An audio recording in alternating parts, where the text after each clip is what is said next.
Good afternoon. The next item of business is a debate on motion 3898 in the name of Angela Constance on Scotland's Social Enterprise Strategy 2016-2026.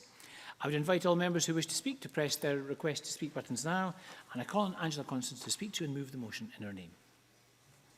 Thank you, Presiding Officer. It gives me great pleasure to recognise in this chamber the importance of Scotland's social enterprise sector. This dynamic movement for change makes a significant contribution to our aims of inclusive growth and tackling inequalities, helping our communities to flourish in a Scotland that is fairer for everyone. Social enterprises, simply put, trade for the common good. Their leaders constantly seek out ways to improve the world around them. Bill Drayton, an American social entrepreneur and founder of Ashoka, said that social entrepreneurs are not content to just give a fish or to teach how to fish. They will not rest until they have revolutionised the fishing industry. A bit closer to home, our social enterprise leaders subscribe to the same ethos. They strive to create good in all that they do, all the while delivering outstanding products and services.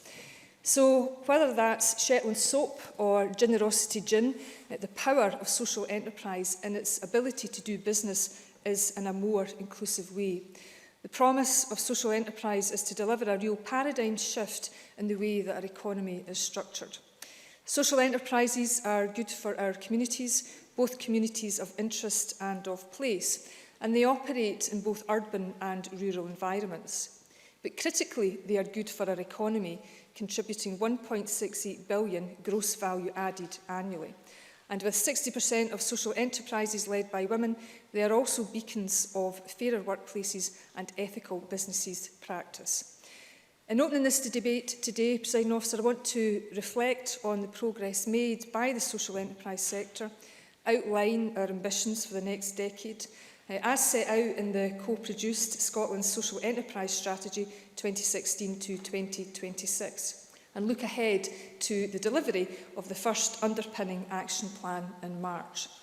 Of course, Scotland has a long tradition of socially responsible business, from Robert Owen at New Lanark in the 19th century to the development of cooperative and community business movement in the 1970s.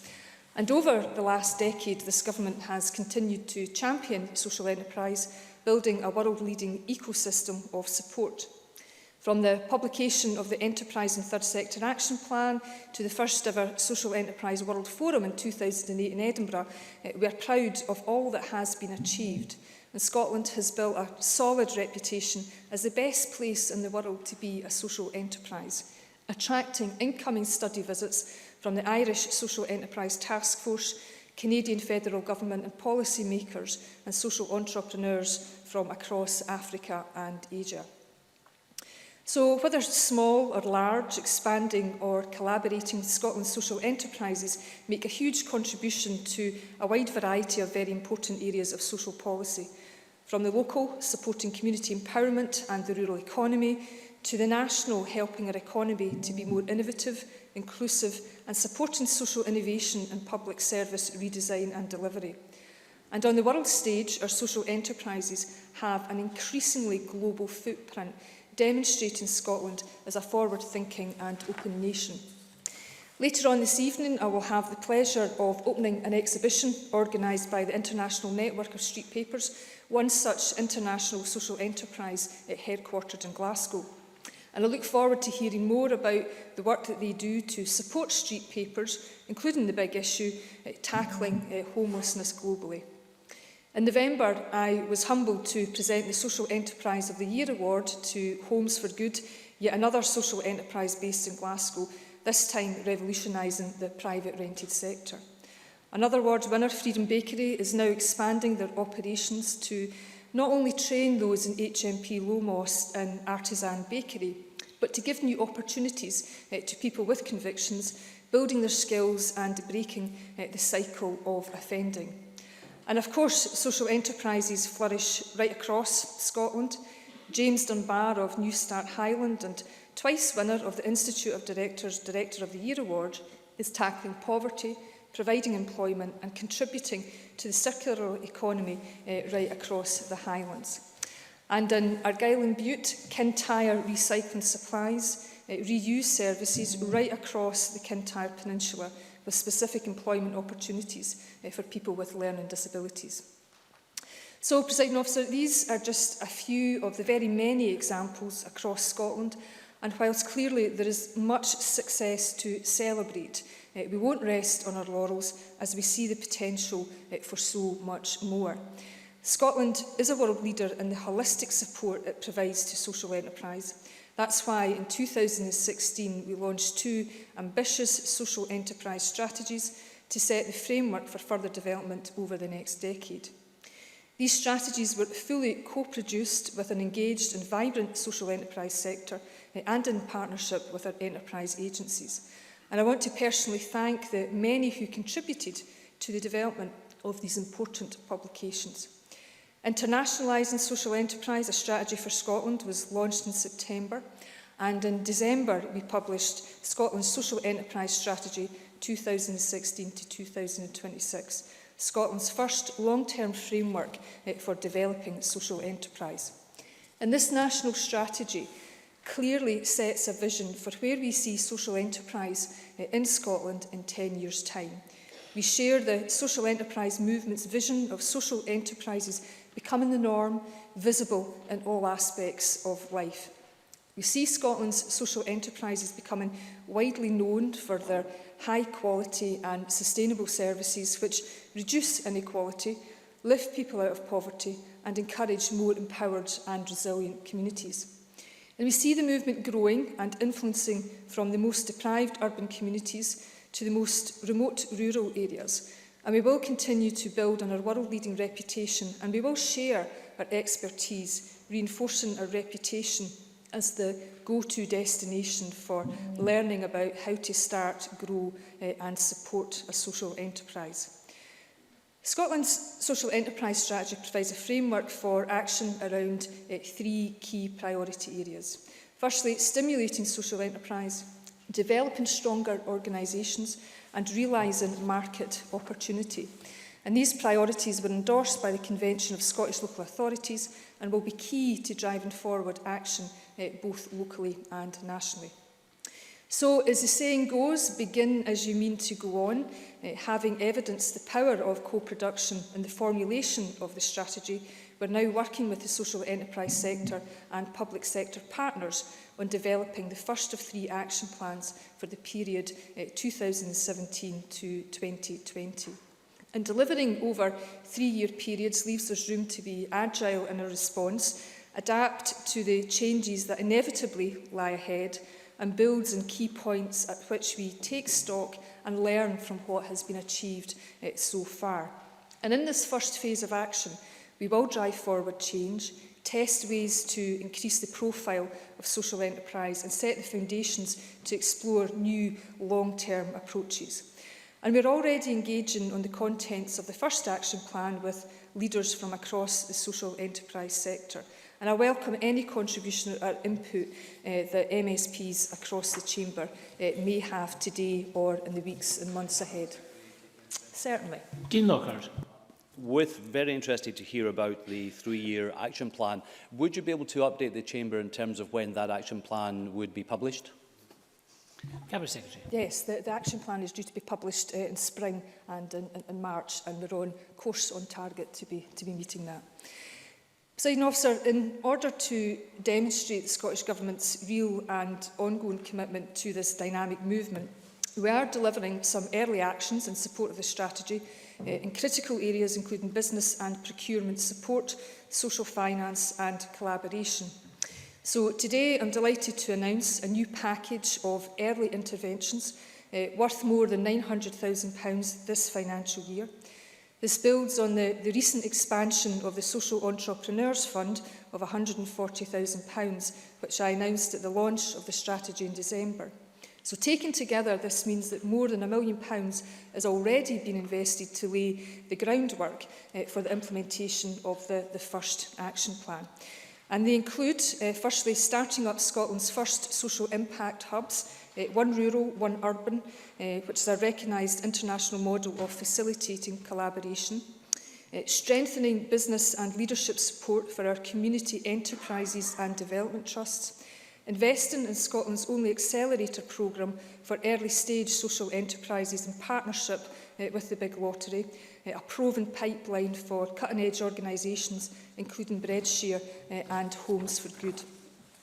And also delivering the second social enterprise census, part of our ongoing commitment to understand the scale, reach and contribution of the sector right across Scotland. And we're also setting up a partnership and procurement hub to improve the sector's ability to collaborate and tender for contracts, as well as investing in the work to build on the success of the ASDA Social Enterprise Supplier Development Academy, given more opportunities to reach new marketplaces. And finally, scaling up the social enterprise and education programme in the Highlands and Islands and Southern Scotland, providing social enterprise learning across a range of schools. And finally, Presiding Officer, I'm also delighted that once again, the eyes of the world will be on Scotland as we have the opportunity to showcase our vibrant social enterprise sector to the rest of the world when the Social Enterprise World Forum returns to Edinburgh in 2018, 10 years after the first ever World Forum, which was held here. I very firmly believe that social enterprise holds incredible power, providing a vehicle to address many of the very tough issues that we face. And I very much hope that colleagues here today will share that belief and enthusiasm. And I believe that there is a strong cross-party support for social enterprise in this chamber. And I'm sure members like me can think of social enterprises carrying out excellent work in their own constituencies and regions. And in my own constituency, I think of many organisations, including the Amman Valley Heritage Trust and the Kirk Newton Community Development Trust. So, Presiding Officer, as we debate this motion today, I ask that we all reflect on social enterprises in our own communities, highlighting their very unique contributions. And I ask Chamber that we unite to support local social enterprises by raising awareness of the strategy and its forthcoming action plans. And I believe together that we can help reach social enterprise in Scotland, help it reach its potential and make its own vital contribution to our country and our communities. And I move the motion in my name. Thank you. And I call on Dean Lockhart to speak to and move the amendment 3898.2. Thank you, Presiding Officer. We welcome this debate on social enterprise and the Scottish Government's social enterprise strategy. Let me begin by recognising the great historical contributions made by social entrepreneurs to Scotland across many centuries, as highlighted by the Cabinet Secretary. From Robert Owen in the 1800s through to the cooperative movement, housing associations and credit unions in the 1900s, and up to the present day, where social bite attracts global attention, Scotland has been at the forefront of social enterprise. It's therefore fitting, as the Cabinet Secretary said, that we will be hosting again the International Social Enterprise World Forum next year. Social enterprises are becoming increasingly important in Scotland's changing economy because they play a unique role in economic, social and community development. At the same time as social enterprises enables individuals and communities to work towards regenerating their local neighbourhoods or providing a much-needed local service, they also help to drive up employment rates, productivity levels and contribute to exports. According to the Social Enterprise Census, there are over 5,000 social enterprises in Scotland, employing over 110,000 people, and the sector is female-led, with over 60% of social enterprises being led by women. This census provides an encouraging picture of the current status of social enterprise in Scotland, and I would congratulate everyone involved in social enterprise in Scotland today and for making it a success. This debate is about how we can build on this success. In taking policy forward, we should keep in mind some overriding considerations. First of all, social enterprise exists to make profit, just like any other business. Without making a profit, social enterprises will not be able to meet their social and environmental objectives.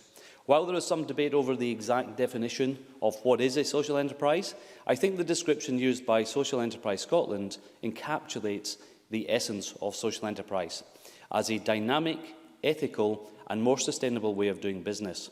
Social enterprises are innovative, independent businesses.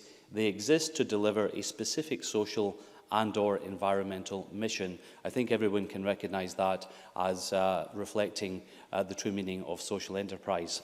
Secondly, we also need to recognise that social enterprise they're responding to changing social trends, as well as new trends in business and technology. These changing dynamics should be reflected in policy making. So let me now turn to the Government's Social Enterprise Policy Paper, which we welcome, and which focuses on 3 priority areas. First of all, stimulating the social enterprise sector.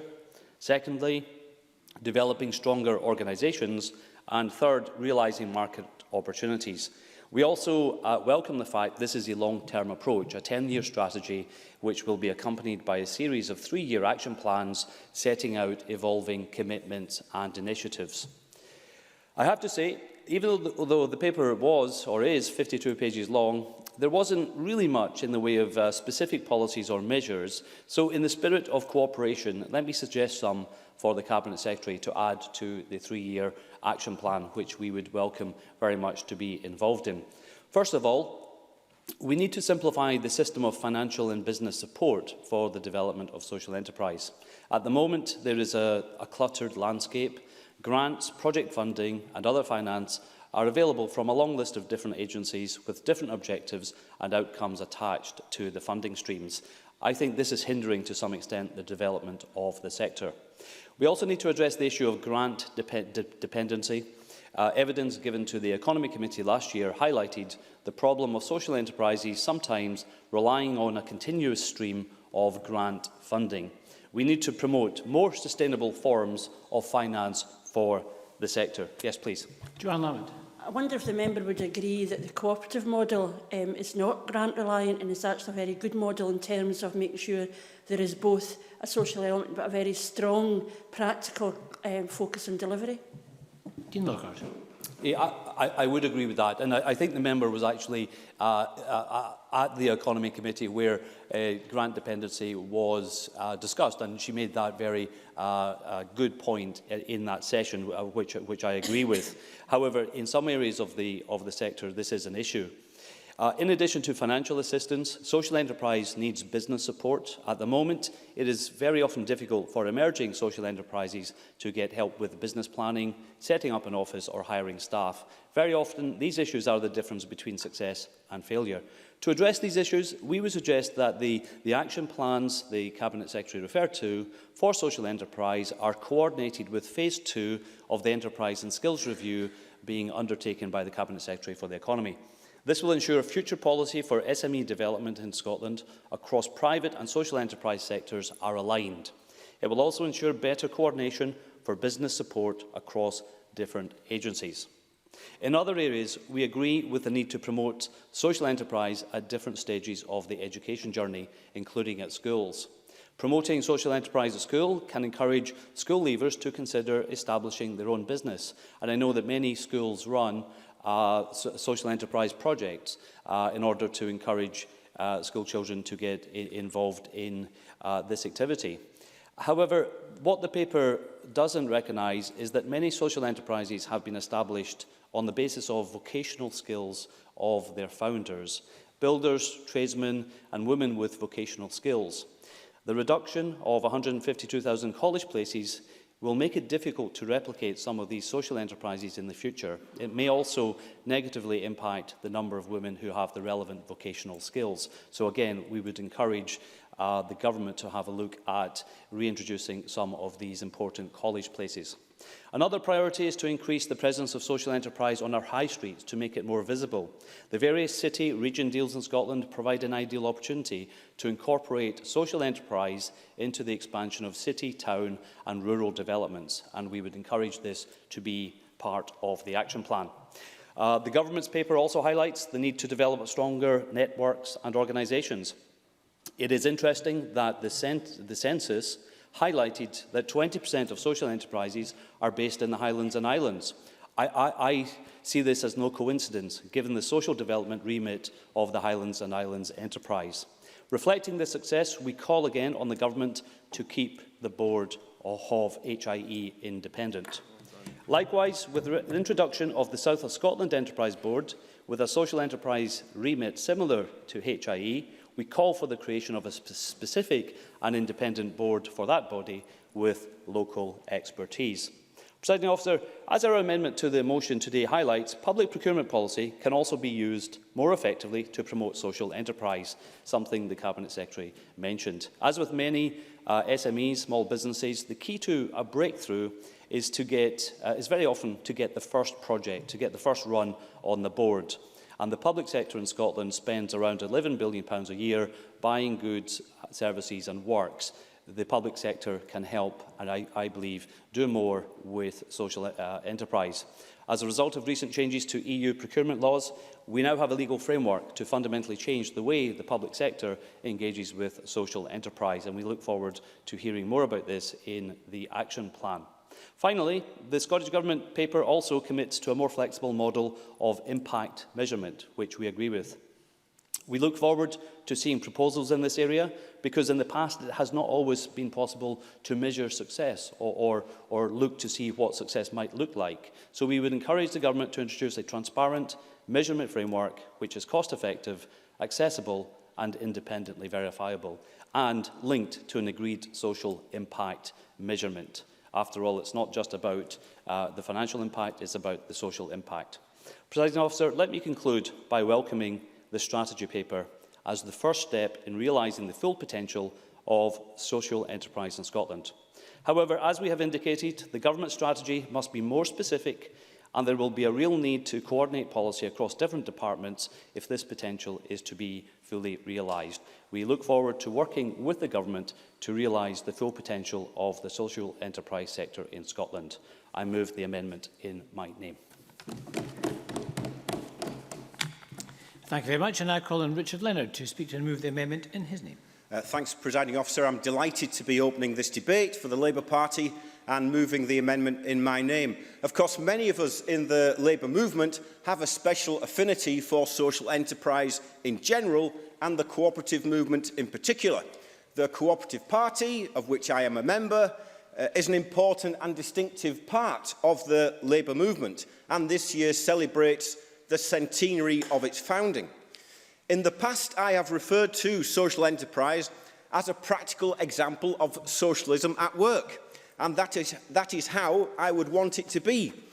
Building our economy from the root up, based on production according to social need, not according to private profit, and so a reinvestment of surpluses instead of dividend payments to absentee shareholders, seeking to empower local communities by holding resources and assets under local and ideally democratic control, with leadership by women as well as men, and with a social, ethical and environmental purpose, creating socially useful work in place of desperate unemployment. So for us, in the Labour Party, it is about building a moral economy, which is underpinned by the principles of Robert Owen, who I note the Cabinet Secretary mentions in her own foreword to the Government strategy document.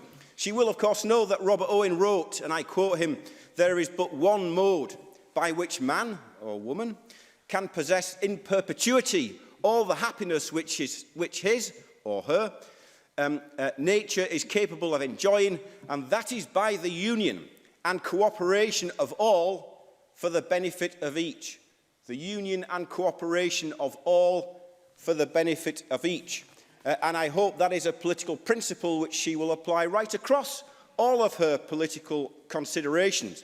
And Robert Owen reminds me of something else, because there is a section in this document which we are debating this afternoon, which is headed up a source of national pride, where we are told social enterprise will come to be seen as central to the Scottish way of doing business, a natural extension of Scotland's strong, fair and inclusive national identity. Well, let me gently remind the SNP that at the very time Robert Owen, a Welshman whose early working life was in England, was establishing New Lanark as the new society, Scottish-run and owned businesses were still running Jamaican sugar plantations with slave labour from Africa. So let's have a bit less chauvinism and a bit more humility, and let's think big, not small and parochial in this debate.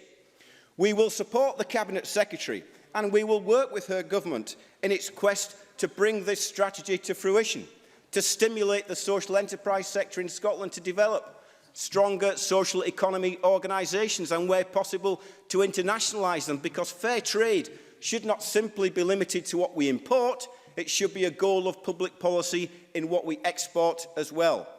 But when the government says that it wants social enterprises to realise market opportunities, we cannot give this unconditional support. For example, if there is a market opportunity in which we find a mutual, social, cooperative or indeed municipal solution which rescues the threatened closure of the Airdrie Savings Bank, we would welcome it. We would like to see the Scottish Government tirelessly searching for a solution to rescue the country's last remaining social enterprise savings bank instead of throwing in the towel and sending in the PACE team. If and when there are market opportunities under the Community Empowerment Act for community and social ownership of assets, we will support it. When there are opportunities under the Land Reform Act to transfer the ownership of estates from the aristocracy to the people, of course we will support that as well. And if there are opportunities under forthcoming legislation to promote community ownership, including municipal and democratic ownership of renewable energy, then the SNP will have our support for that too. But let me float another idea. Just as we now have a Land Reform Act with the funding and statutory rights which underpin it, this Parliament needs to start to consider whether or not we need an Industrial Reform Act, an extended Marcora law, which would bestow on workers and local communities with Scottish Government financial support a statutory right to bid for an industrial enterprise when it is put up for sale, facing takeover, closure or asset stripping. That way lies a route to mainstreaming community and employee ownership of the Scottish economy. There is something else which we would like the government to consider too. There is lots of talk about public sector markets, and we are concerned that there are some who, in a continuing climate of financial austerity, see social enterprise taking the place of public enterprise. Social enterprises should not be used to undercut the terms and conditions of today's local government workers. They should not be used to support the outsourcing of public services and public service jobs on the cheap. And my final point to the Cabinet Secretary is this. 1/3 of all social enterprises in Scotland are located in rural Scotland. In the Highlands and Islands alone, High has a close working relationship with 150 social enterprises. The social dimension, the social development remit of High and the HID before it has been critical to this growth. 22% of all Scotland's social enterprises are in the fragile economies of the Highlands and Islands. So perhaps the Cabinet Secretary can explain to this Parliament, when she is summing up, how centralising the board, budgets, decision-making and leadership of High in Edinburgh and Glasgow will help rather than hinder the delivery of this social enterprise strategy. And while she's at it, perhaps she can explain to Parliament how cutting High's operational budget by 22% in real terms over the last 5 years and cutting it again in real terms in the next financial year will help rather than hinder the strategy. And can finally she explain how cutting Scottish enterprises operating budget by 1/3 in the next financial year will extend the reach of Cooperative Development Scotland in which it sits. We call on Parliament this afternoon to support our amendment. Let's set clear targets, strict timetables, and let's get a plan together which is about rebuilding the mainstream economy, not plastering over the cracks of austerity based on converting private rather than municipal enterprise to social enterprises. And let's use the legislative support framework in land reform, energy ownership reform, meaningful community empowerment and industrial ownership reform too, to bring about a transformative economic change, bringing democracy to the economy. I move the amendment in my name. Thank you very much. I now call on Andy Whiteman to speak to and move Amendment 3898.3. Thank you, Presiding Officer. I welcome this debate today on Scotland's Social Enterprise Strategy 2016 to 2026, and I'm enjoying it so far. and I hope the rest of the debate is as stimulating as the contributions we've heard so far. This is a useful publication. I think it sets a clear path for social enterprises over the next decade, and as the Cabinet Secretary acknowledged, these are of growing importance in contributing to Scotland's economy.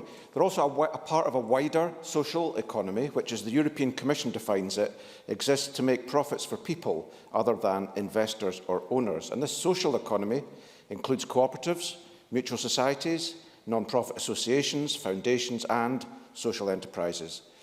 The social economy is a core part of green politics, and it's why our amendment today reflects a broader analysis of the role that social enterprises can play in the economy. Across the EU, there are 2 million social economy enterprises, representing 10% of all businesses in the EU.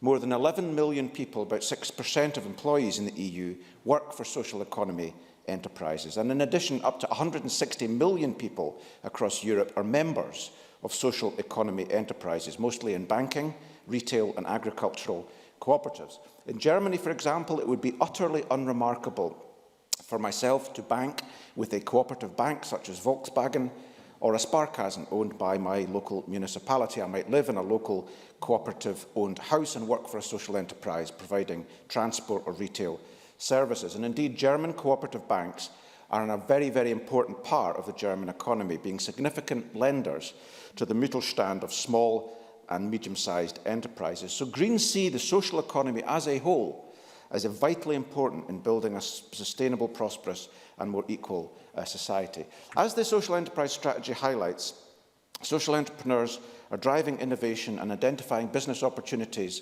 particularly in areas where the public and the private sector are not able to do so. For example, in my own region in Lothian, there are 967 social enterprises working daily in communities. These include East Lothian Roots and Fruits, which work to tackle rising inequalities in delivering low-cost fresh fruit, vegetables and tinned foods to around 300 customers across 19 towns and villages. This enterprise, which celebrated its 20th anniversary this year, also operates as a health promotion project by encouraging people to get involved in local food co-ops, as well as taking part in practical cookery and gardening workshops. In Midlothian, the Furniture Recycling Project provides vital employment and volunteering opportunities whilst reducing landfill waste by recycling furniture and white goods to homes in the local community. And I'm proud to represent a region which has the largest municipal bus company in the United Kingdom. Run under the auspices of Transport for Edinburgh, Lothian Buses and Trams is publicly owned by the City of Edinburgh Council, who have 91% of shares in the business, with the remaining 9% held by East Lothian, West Lothian and Mid Lothian local authorities. The continued success of Lothian Buses is undoubtedly based on its simple premise that whatever profits are made are directly reinvested in the company. And last year this had brought about, for example, an investment in 32 new environmentally friendly buses that will reduce the company's carbon footprint and improve air quality in the city. Presiding Officer, these are just two examples of social enterprises and one example of a municipal enterprise that are contributing to the social economy across Lothian. As previous speakers have noted, over 200 years ago, Robert Owen, frequently cited as the father of social enterprise or the father of the cooperative movement, revolutionised workers' rights from a small community centred around the new Lanark Mill. As Richard Leonard observed, Owen was born in Newtown in Wales, and today the Robert Owen Community Bank in the county town of Powys provides a community development finance institution to provide loans for social enterprises, energy efficiency and community energy schemes. Here in Scotland, we have a long way to go to harness the full benefits of the social economy. Much of Scotland's resources, its land, forests, energy and food, are owned and controlled by a very small number of private interests. And the scope to grow social enterprises in renewable energy, in transport, in forestry, in tourism, in agriculture is immense. And across all areas of public policy, we Greens believe that the social economy should come first. We fully support the social enterprise strategy's ambitions to nurture social enterprises to be, and I quote from the document, at the forefront of a new wave of ethical and socially responsible business in Scotland. The vision set out in the strategy should create business models that challenge the status quo, promote equality and deliver more for Scotland, and we support these intentions. But, for example, across Scotland, as we know, recent figures suggest that over 30% of households, that's 748,000 households, are living in fuel poverty. A national disgrace and why Greens advocate the introduction of a social enterprise at a national level that will directly address the needs of those living in fuel poverty in their own homes. We propose a not-for-profit energy and care and repair scheme that echoes the Scottish Rural Fuel Poverty Task Force recommendation to deliver holistic support and affordable warmth improvements to cold, vulnerable and fuel-poor households. There is undoubtedly a need for such a service, particularly within rural communities, and the social enterprise business model fits this approach perfectly. But we mustn't stop there. With the growing number of people engaged in precarious work, in zero-hours contracts, on short-term contracts and in vulnerable self-employment, there's a growing need to strengthen the legal, the political and the economic support for social enterprise and the wider social economy. We should be bold and we should encourage all entrepreneurs to look beyond traditional business models and engage in harnessing their talents as social enterprises. I and my colleagues call for the strategy to go further and place people before profits, so we have confidence in its ability to address our collective long-term ambitions for the social economy. Presiding Officer, Greens recognise the contribution made to this debate by all parties. We will be supporting all the amendments and the motion this evening, and I move the amendment in my name. We now move to the open debate. Now, I do have some time in hand, so I can give extra time for interventions if required. So speeches of up to 6 minutes, and I call Graham Day to be followed by Rachel Hamilton. Thank you, Presiding Officer. It's quite inspiring to look at the scale of social enterprise presence in Scotland and the rate at which the sector is expanding.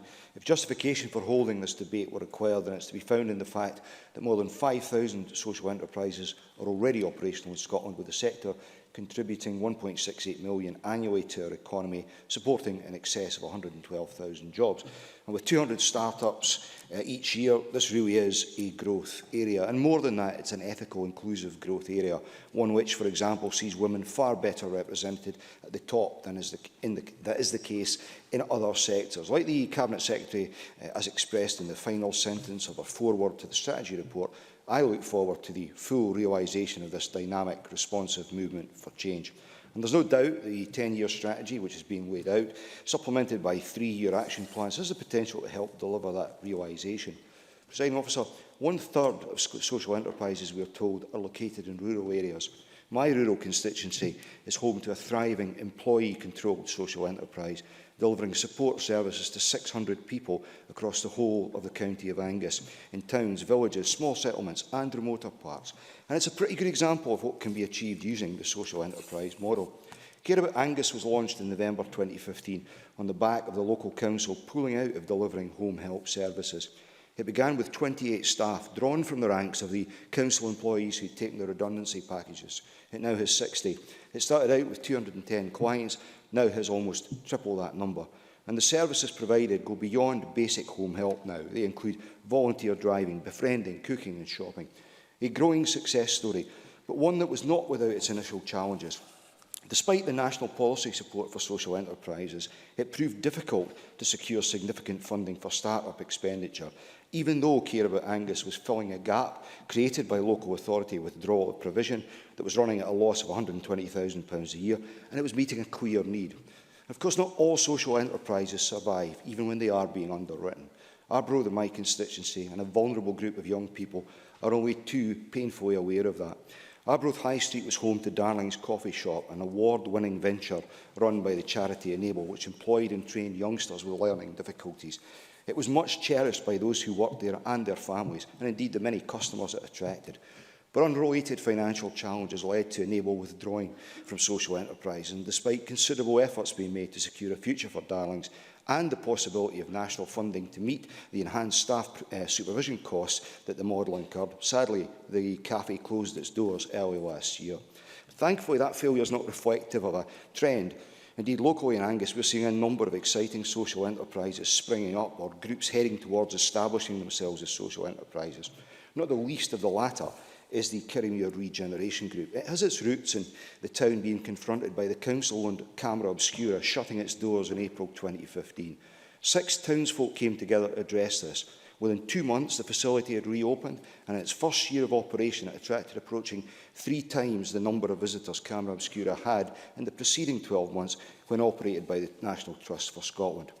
The Kirriemuir Regeneration Group has also taken on running the nearby public toilets, reopened a local pub in North Muir, helped to improve the Kirrie Den Park, taking on other public toilets in the town centre, on top of which members helped deliver the hugely successful Bonfest. Once wages are paid to 4 staff, profits are given to community groups.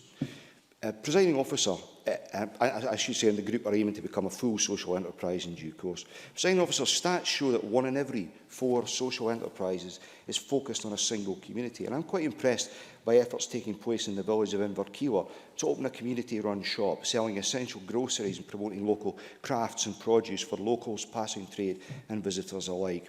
Those behind this proposal have engaged proactively with an already established community shop in Kirkmichael in Ayrshire to pick their brains, as it were. I can't help but think that the effectiveness and the impact of the strategy we're debating today would be enhanced by delivering low-level mentoring of some kind. There's lots of high-level stuff in the document, but beneath that it strikes me having someone who's been over the course and is just a phone call away to advise of the do's and don'ts could be of real practical benefit, especially to small-scale new social enterprises. I wonder whether the basic census information that was gathered in 2015 might provide a basis for this. Of course, as well as help and advice, exciting, innovative new social enterprises need financial pump priming. It won't surprise the Chamber to learn I have one of those too in Angus South. Community First, which seeks to empower individuals, groups and organisations by supporting them to develop skills and knowledge, is rapidly finding its feet. Primarily, it seeks to improve employability, skills, digital inclusion and social funds for innovation and regeneration. It's already been working unpaid in the areas of criminal justice and the elderly and is about to begin engagement work with Angus carers. Its ethos is see a need, meet that need. One could just as readily transfer that to Care About Angus or the Kirriemuir Regeneration Group. And I have to say, as an MSP, I really welcome that approach and the successes it produces. In our work as members of Parliament, we encounter plenty of intransigence. The sorry, always been done this way, no can-do attitude. It's so refreshing to engage with social enterprises like these with their can-do, will-do approach. So let me welcome the efforts of Scotland's social enterprises and this strategy to help the movement maximise its potential. Presiding officer. I now call Rachel Hamilton to be followed by Willie Coffey. Thank you, Deputy Presiding Officer. I welcome this debate on Social Enterprise Scotland, and I'm delighted to take part and acknowledge the work that aspires to blend together social and economic goals in pursuit of a fairer, more equal society. I'd also like to say that it's great that 60% of females are CEOs or senior employees within social enterprises. We're all familiar with the fantastic work of the Big Issue and Homelessness World Cup. Driving ambition reduces disadvantage and equality and gives opportunities to those who otherwise may have struggled to find them. Of course, social enterprises don't sit in isolation on a national scale or indeed a global scale, but they work well at a local level, which starts off with an idea, a niche and a hive of community activity. These ideas are grown in some of the most fragile local communities in rural locations, where communities are driven to look after each other and the environment in which they live. I'd like to use East Lothian as an example of a hotbed of entrepreneurial good bods. There are 80 social enterprises operating within the county. They generate £1.5 million in income and employ 230 people. These businesses provide a strong community-based foundation with potential for further growth. It's important too, however, as my colleague Dean Lockhart mentioned, that people with ideas are not held back by red tape. I was chatting with one of these particularly creative people from East Lothian who told me that their application had been fraught with difficulty. In fact, it took 3 years of their lengthy discussion in which they were faced with many barriers to setting up. In the end, the private landlord gave up on waiting for the project to come to fruition, and it fell by the wayside. The entrepreneurs had no option but to get a bank loan and run it privately. As Graham Day said, 1/3 of all social enterprises are located in rural areas. The Ridge, based in Stenton near Dunbar, is an SQA accredited centre. It is also a skills-based academy for the Job Centre Plus, as well as an employability fund provider for Skills Development Scotland. They are accredited to provide rural skills through Lantra and food hygiene training. In fact, they offer training in horticulture, hospitality, catering, fashion, social care and customer service, with the aim of developing the skills and employability of marginalised and vulnerable local people. The Ridge provides support and nurtures talent while encouraging public and private organisations to contract locally. 45% of social enterprises operate with a stated objective of creating employment objectives. I genuinely hope that the Scottish Government strategy will target local schools, colleges and universities to increase employment opportunities to help reach their goal of developing our young workforce and reducing youth unemployment by 40% by 2020. A social enterprise is often established to meet a local need.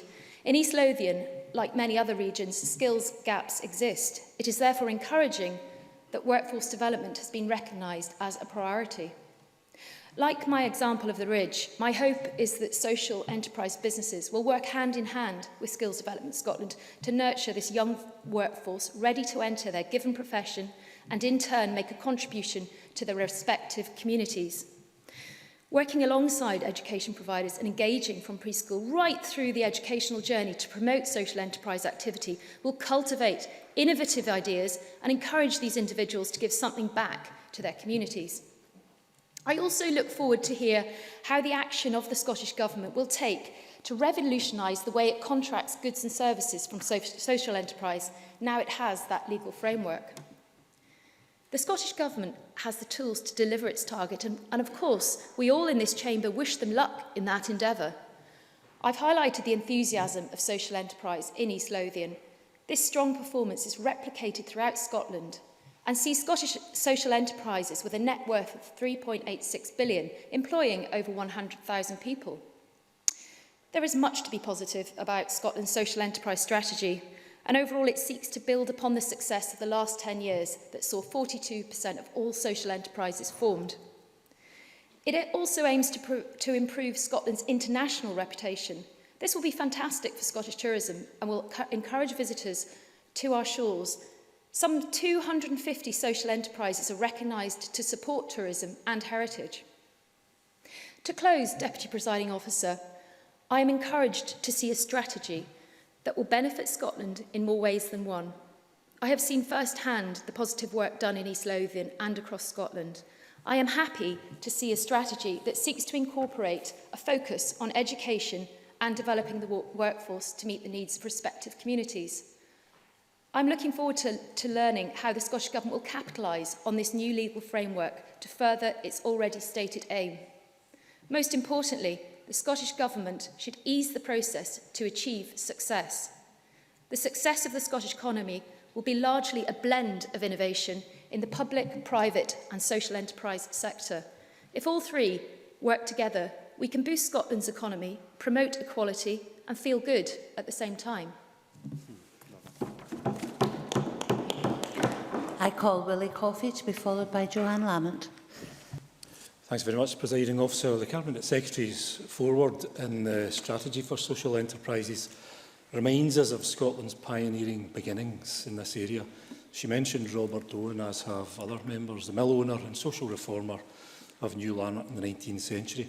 But she could have started much earlier than that, of course, in 1761, in Finnick, just north of Kilmarnock, where the Finnick weavers established what we believe to be the first recorded cooperative or social enterprise in the world.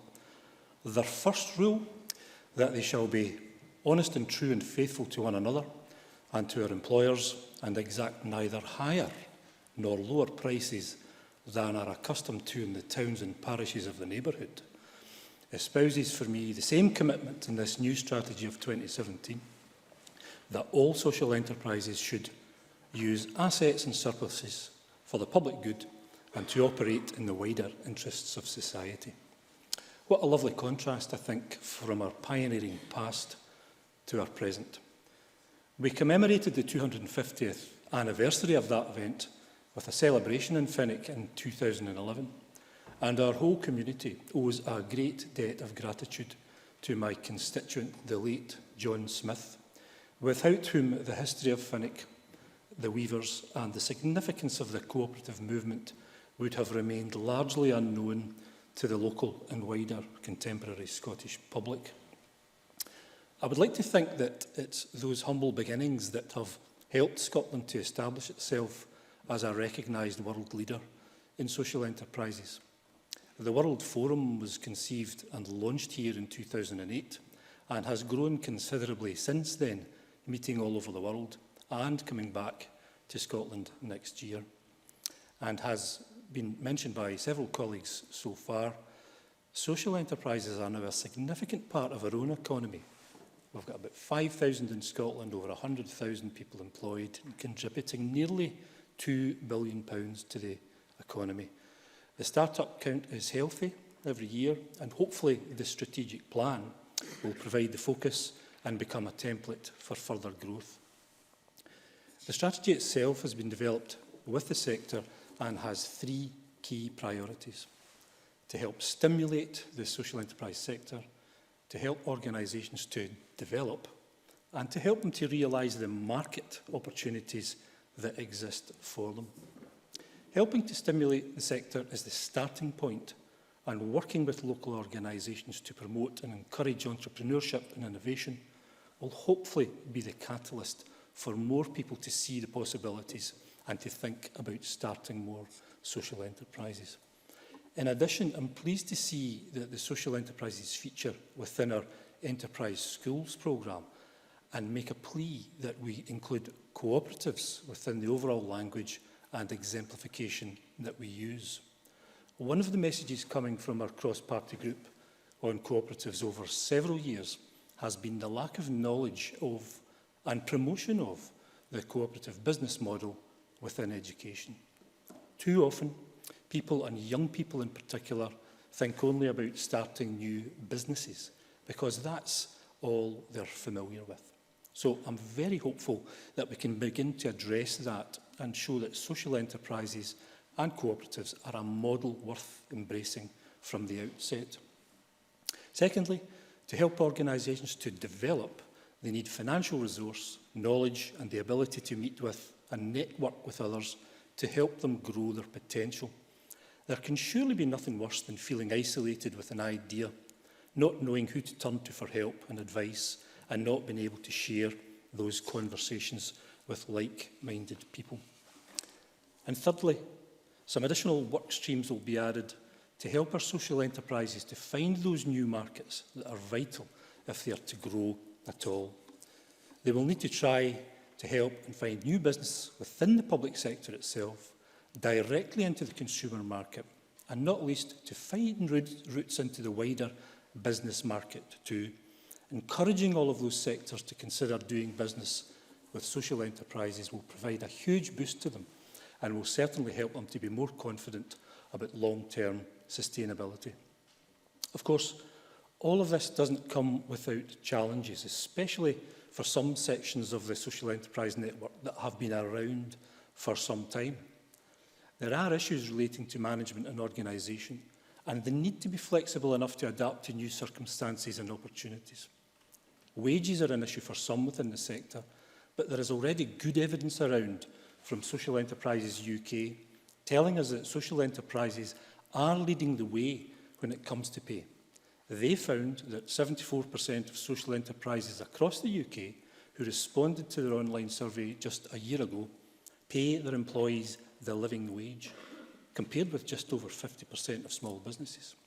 So that must be a welcome and positive sign for the future, if still a challenge for some to embrace.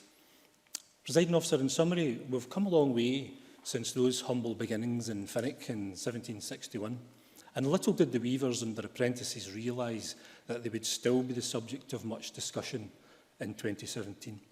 I would like to think that their founding principles are as relevant today as they were then, and their ideals have been enshrined in our modern strategy for social enterprises in Scotland. I'm delighted to be able to speak in the debate, and I commend the Scottish Government's motion to the Chamber. Thank you.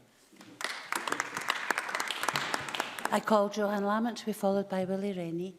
Thank you very much, Deputy Presiding Officer. And can I declare an interest as a cooperative party supported MSP as I have the privilege to be part of this debate. And of course, as has already been said, the Cooperative Party celebrates its 100 years of existence this year, and indeed there are plans to set up and establish a cooperative in order to celebrate the story and song and music of the cooperative movement, and I hope people will be able to participate in that interesting work. And listening to Willie Coffey, I was at the event in Fenwick to celebrate the centenary. It was wonderful. It was one of the interesting little undercurrents of a cooperative movement, which is, of course, desperate to cooperate, the degree of competition that comes, and we want to establish which was, in fact, the first cooperative, whether it's the Rochdale Pioneers, Fenwick, or indeed New Lanark. And I think there's a joyous history for us all in looking at the development of the cooperative movement. And I do welcome the comments that have been made about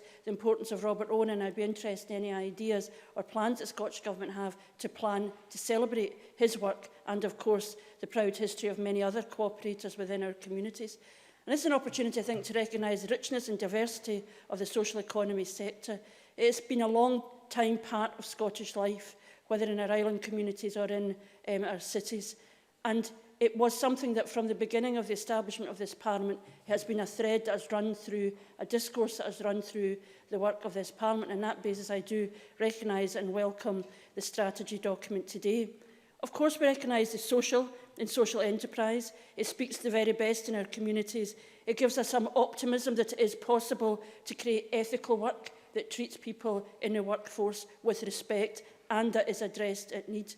But I want to emphasise the critical role of the sector in the economy, because this is not simply a fuzzy, feel-good, the soft end of political discourse. It should be at the centre of our economic strategy, central to an approach which can deliver a strong economy and shared prosperity. And in that regard, I would commend the work of the Cooperative Party, who have been developing ideas around an economy in our interests. And I think it's something important to say at a time when people feel the economy has not worked in their interests and that decisions made by others have been visited on those who had no control over those decisions. And it's, of course, important to recognise that it's not just we cooperatives. There is a rich landscape of cooperatives, from very small ones to ones that are in the retail sector in our own communities, whether it's the cooperative group or Scotmid or John Lewis or whatever. They can be of a very different scale, but they have a shared view that they must say something relevant in our communities. And again, I note the cooperative groups work on loneliness, drawing on the experience of their customers and saying that something should be done. But I also think we should recognise that cooperatives are not solely for when the market fails. Too often we look to the cooperative option when a company is on the point of going bust. It should be a serious option, credibly considered and resourced throughout the economic strategy. And I want to take the opportunity to highlight the centrality of cooperative models in delivering a fairer, more sustainable economy. Cooperation is a radical and effective approach. Yes, it's rooted in our history, but it is as relevant to the modern world as it ever was. Equally, cooperation is an international movement, and we should draw on ideas from across the world where these creative ideas are being developed, but it's also locally delivered. It does not limit its ambitions, but the test of its effectiveness is not what it claims, but what it practically delivers. The joy of cooperation is it tests its own success by what difference it actually makes. And critically, of course, is a model underpinned by democratic accountability. So I seek a refreshed commitment from the Scottish Government to cooperative models.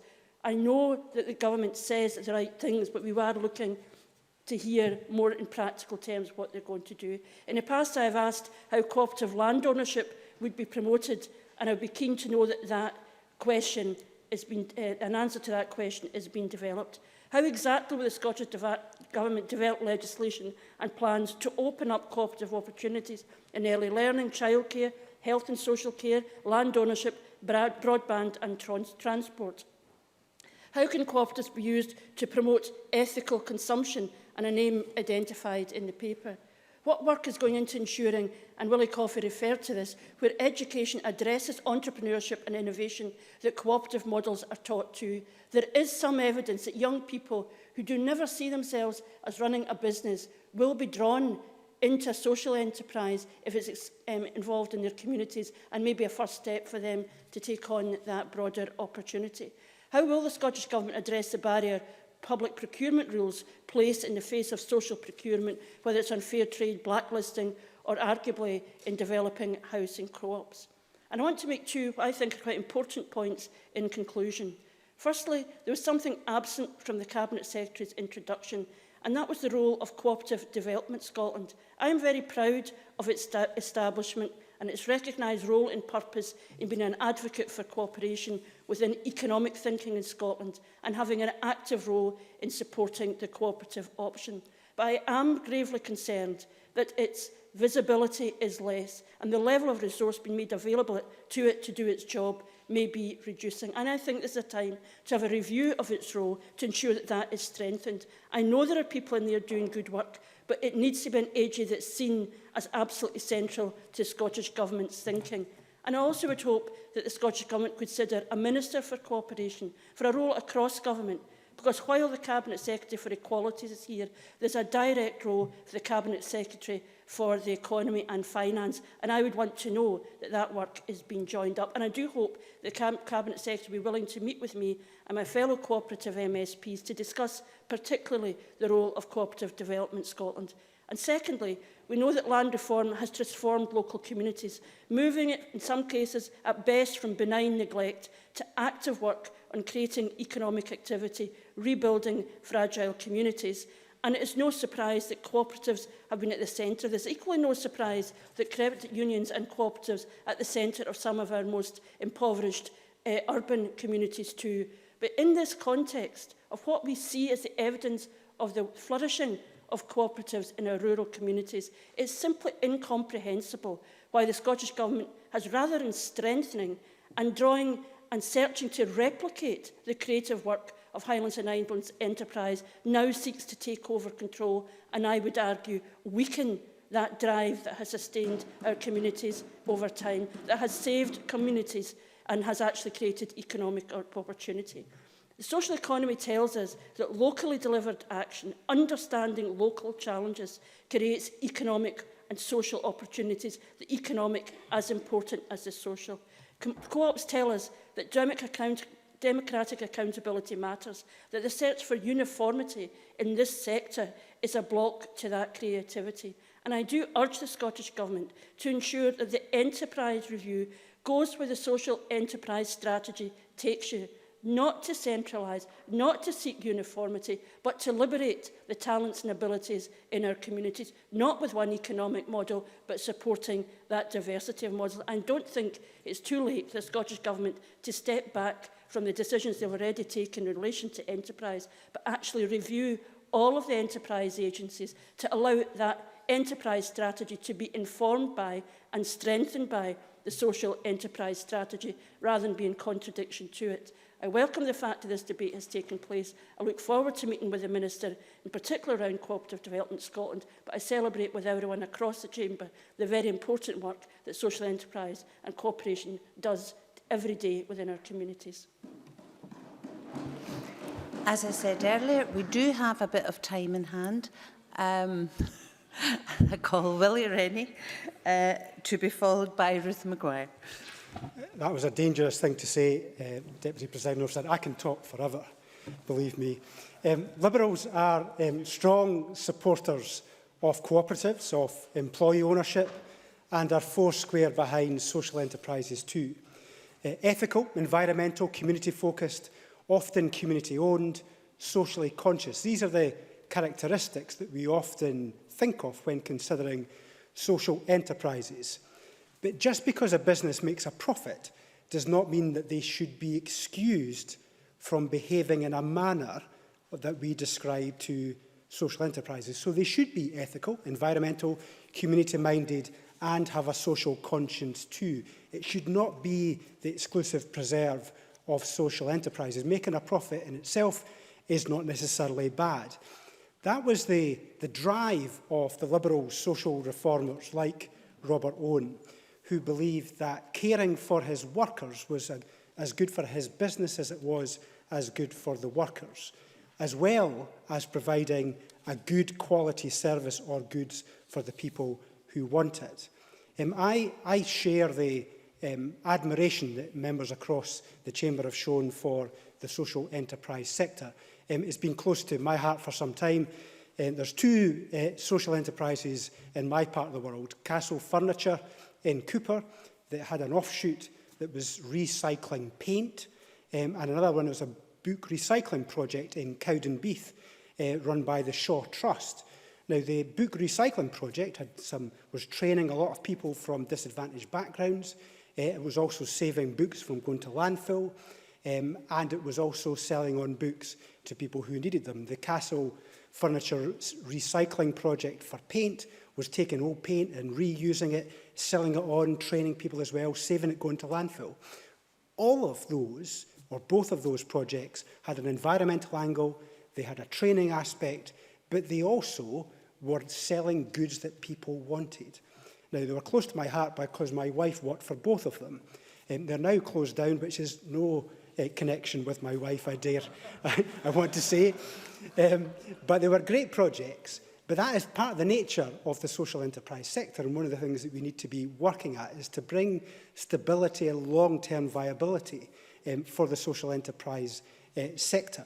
The motion today we will be supporting. Its aspirations are laudable. However, much of the detail, which will determine the success of the Scottish Government's 10-year national enterprise strategy, has yet to be revealed. The first in a series of action plans spanning the decade, apparently, will be published at some point this year. I therefore look forward to seeing how the Scottish Government actions will match up to the glossy rhetoric in the strategy. It's a fine glossy document, don't get me wrong, but it needs to match up to that glossiness. Because this debate would benefit from some transparency, the 2015 Social Enterprise Census represented a useful starting point, but there are still too many gaps in our knowledge. Where are the statistics on the success rate of social enterprises compared with other businesses? That viability point that I was just making. I know how hard social enterprises need to work to stay afloat.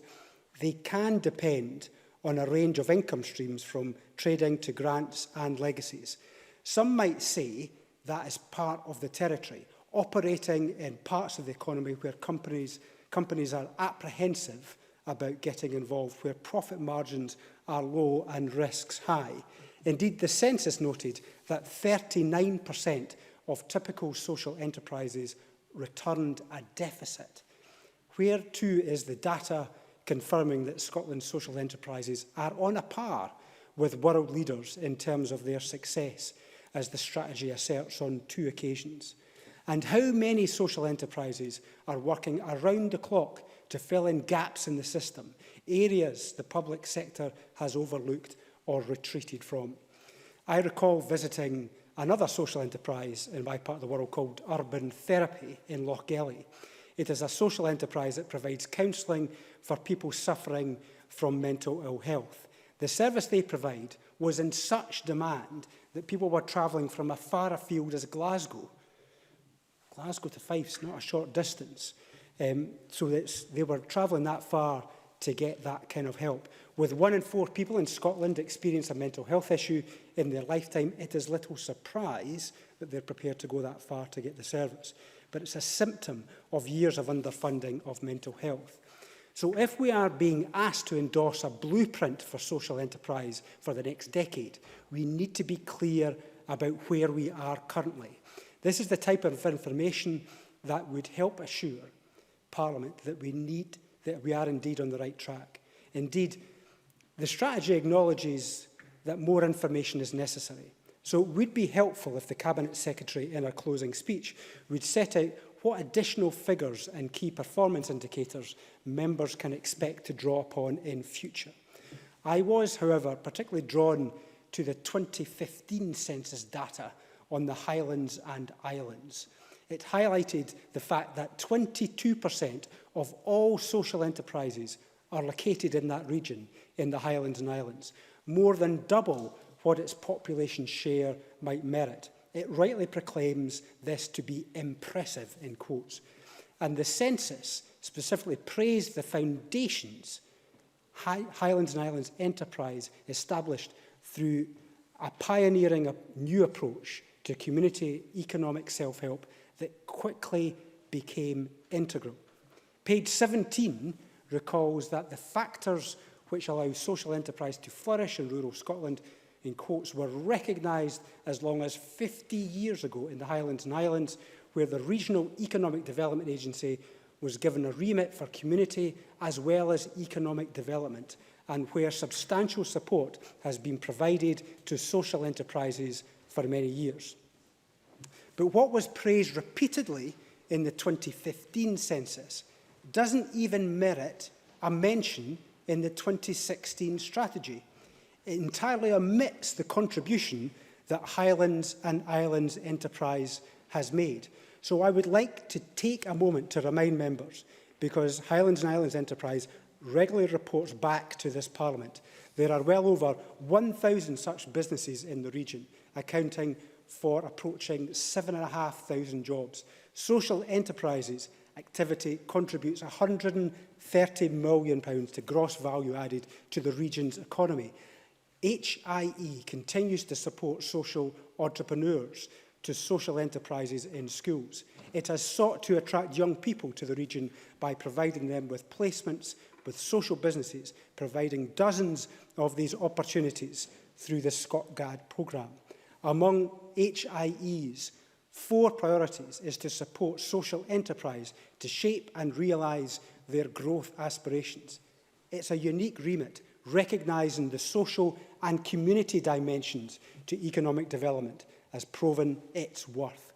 So why undermine 5 decades of social and economic development in the region? Why are ministers so determined on the centralisation of HIE? There is simply no basis, I'm just about to conclude, there is simply no basis for such a move. The Parliament has sent clear instructions to the Government, and it is frankly deplorable that SNP ministers still haven't responded properly to that vote. Thank you, Deputy Presiding Officer. I call Ruth Maguire to be followed by Jamie Green. Thank you, Presiding Officer. I'm grateful to be called to speak in this debate highlighting the important role of Scotland's social enterprises, as well as our commitment to their further development both here at home and across the world. Encouraging inclusive economic growth and tackling inequalities are inextricable ambitions of this SNP government. Social enterprises are at the heart of both. There are many different types of social enterprises, but what unites them all is a core commitment to enhancing civic as well as economic life, contributing to the social as well as the economic good. In short, they're businesses where society profits. The profound connection between social and economic prosperity is becoming even clearer, both within and out with the social enterprise sector.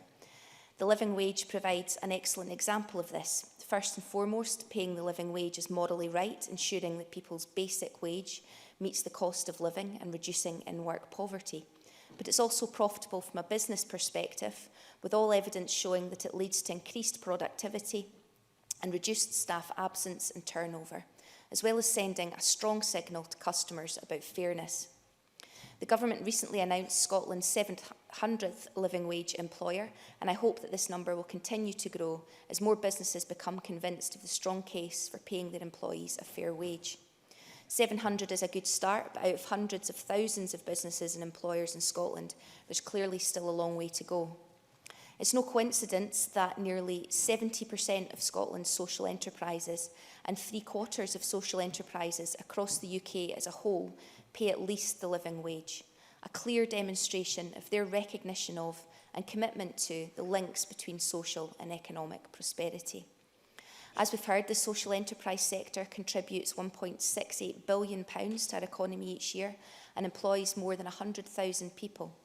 But their true worth can't be measured in figures or statistics, and that's their unparalleled role in tackling the most complex challenges that we face and at their root source. Often locally based and focused, they have a hugely positive impact in empowering communities, particularly those with some of the greatest challenges. establishing viable business activity and creating job opportunities in underserved markets and fragile local economies. Presiding Officer, social enterprises are of manifest benefit to Scotland, both economically and socially, and provide innovative and localised ways to tackle some of our most complex challenges in a fair and sustainable manner. For all these reasons, I strongly welcome the Government's new strategy and its wide-ranging and ambitious goals for the future development of social enterprises through the three main aims of stimulating the sector, developing strong organisations and realising market opportunities. As the Cabinet Secretary has set out, Scotland already ranks as a world leader in its support for the social enterprise sector, and I particularly welcome the strategy's ambition to build further on this global reputation. This ambition will be epitomised when Edinburgh hosts the Social Enterprise World Forum, marking 10 years since the first such event was held in our capital city. As convener of the cross-party group on credit unions, it would be remiss of me not to mention the exemplary work done by the social enterprises that are credit unions. Indeed, they're often termed community banks, a description which much better reflects their nature and purpose.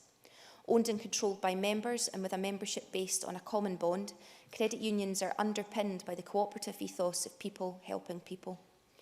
They're committed to providing a good quality service for their members as opposed to simply profit for shareholders. The role of credit unions in reducing poverty and the impact of financial worries is well recognised and has been described in reports by organisations from the Joseph Rowntree Foundation to the Social Market Foundation. In my own constituency, I'm pleased that North Ayrshire Council have recently published its own 3-year strategy to support social enterprises. And I know that the co-winning-based First Alliance Credit Union were involved in its development. Social enterprises already have a strong basis in North Ayrshire. There are currently 98 in operation, with 824 full-time equivalent employees and a combined annual income of 5.6 million. 52% of North Ayrshire's social enterprises specifically target disadvantaged people as employees, which is above the Scotland-wide average of 48%.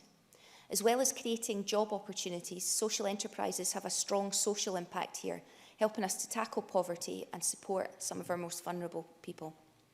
The North Ayrshire Council strategy is committed to building on these solid foundations through supporting the development of a North Ayrshire social enterprise network. This is particularly to be welcomed as the 2015 social enterprise census identified inadequate business support and a lack of time or capacity to develop trading as amongst one of the main obstacles for development. The single greatest issue identified by social enterprises, however, was insecure or declining grant funding. And so I was delighted to see that North Ayrshire Council recently announced £500,000 of funding to support the sector. The fund is specifically aimed at helping social enterprises to become more competitive and providing specialist help in areas such as HR, leadership and procurement. I'm delighted that there's so much being done to support social enterprises, both at a local and national level, and I look forward to working with both the Scottish Government and North Ayrshire Council to realise our ambitions as we go forward. I call on Jamie Green to be followed by John Mason. Thank you, Deputy Presiding Officer. The term social enterprise in political vernacular is quite a difficult one to pin down sometimes. The word social, as so dramatically illustrated by our colleague Richard Leonard today, is often associated with the left of the political spectrum, whereas the word enterprise is often perhaps associated with the right. But the reality is that, as the somewhat consensual nature of the debate today shows, is that social enterprise straddles both. First of all, I'd like to thank Social Enterprise Scotland up front for their help in informing today's debate.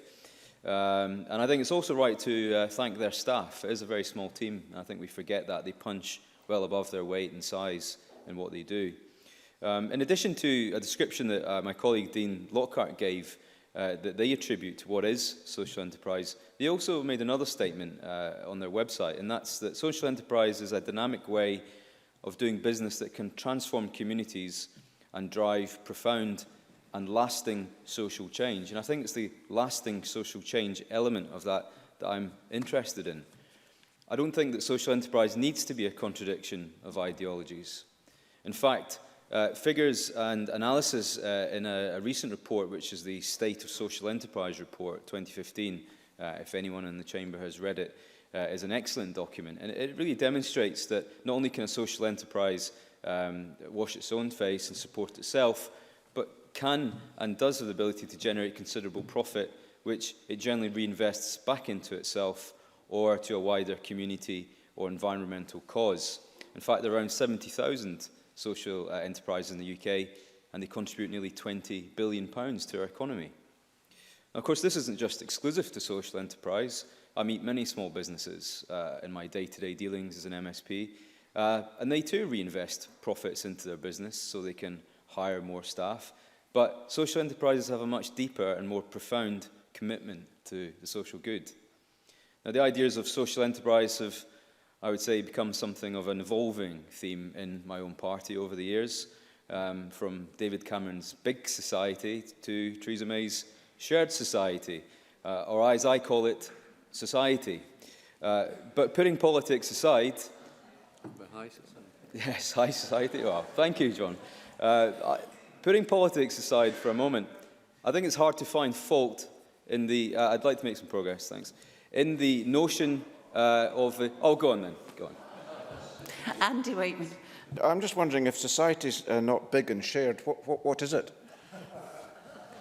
Well, perhaps it's both. I think what the point I'm trying to make here is that... that is the point, is that we don't have to label society. I think, in fact, society, if I read out what I was just about to say, in more Theresa May words, you'd be pleased to learn, is that society is a society that respects the bonds that we share as a union of people and nations, that recognises the obligations we have as citizens, obligations that make our society work. So that is society to me. Our social enterprises employ, thank you, 100,000 people in Scotland. Good recovery, yes. 100,000 people in Scotland work in social enterprises, and that is a significant number. But it's also important to note that 59% of social enterprises employ at least one individual from a disadvantaged background. So the importance of the employment opportunities that they present should not be underestimated. But it's not just funding that social enterprises rely on. In my view, it's a proper regulatory environment that needs to be in place to facilitate their sustainability. I'd like to give you a quick example, if I may, and it's one of a housing association. And I was recently working on some casework by a constituent who was having trouble appealing a decision on an application to get a home from a particular association. His complaint to me was that there was little organisational structure to help him with the application. He was subsequently rejected and tried to appeal, and he told me that the housing association was wrapped in red tape and that divisions of responsibility were unclear even to the people working in the association. And he described it to me, and I think this is important, is that he wasn't sure whether he's working with a charity, a profitable private company, or a government or a public body, which I think by its very nature sums up the interweaving aims of a social enterprise in its nature. In my own region, the Cunningham Housing Association, which I should add is not the one in the example I gave, has offered vital housing services for over 30 years. And I think it's a great example of how social enterprise, when managed the right way, with clear lines of organisation, can flourish and serve the local community. But on the point of the strategy, there are two areas that I think I'd like to focus on that need to be addressed. One is the political ability of government to intervene, and the other is financial. Now, page 11 of the strategy talks about enabling legislation, and I look forward to more detail in the action plan about how the government thinks we can enable legislation and which legislation we can enable to promote social enterprise. The second point on funding, it talks about seed capital. It uses the words, we will help ensure that budding social entrepreneurs have access to the seed corn capital that they need. Again, I would like more detail on that. What is this capital and where is it coming from? In the absence of having much more time, I think I have many other contributions to make, and may I just say to the Minister that I'd be very happy to share those contributions in writing or after this debate. I think we all have something to bring to this. I think what I would like to close on, however, is recognising another important local social enterprise in my area, and that's the Ayrshire Community Media, which is an example of how they use technology to promote social enterprise. But let's not forget that over 20% of enterprises lie in the Highlands and Islands, which are some of our most difficult to reach areas and which also have some of the lowest connectivity rates. So I think that's important to focus. So I welcome this debate today. I think that there have been some excellent contributions thus far, and I do hope we can work together constructively to promote the strategy and aims of the government on this. Thank you. I call John Mason to be followed by Daniel Johnson. Thank you, Presiding Officer. I think this is a subject that we are all broadly supportive of, and I think we generally have a positive reaction whenever we hear the term social enterprises. Although when I started to think how would I actually define them, I have to say I was less sure. Thankfully, I see when I looked that the definition is fairly loose, as long as they stick to the 5 criteria, including being a trading business and not distributing profits. However, 2 key parts of the success story of social enterprises is, as has been mentioned, that 60% of CEOs or equivalent are women, and on average the ratio of top to bottom pay is just 2.5 to 1, so much better than most private sector businesses manage. In fact, I see in the list of values and behaviours that actually their target is that Scottish social enterprises do not pay inequitable salaries to senior management, a maximum ratio of 1 to 5 between lowest and highest is a useful guide. And that's why I find it strange that the Conservatives are saying that they're so enthusiastic about social enterprises, and yet there's one of the key values about the relationship between top and bottom pay that we know the Conservatives are totally opposed to. So they appear to be facing both ways at the same time, but I'm sure they'll explain that to us one of these days. I do think we have a problem with business ownership models in this country, as the Green Amendment highlights. We're having an explanation from Mr Lockhart. Dean Lockhart.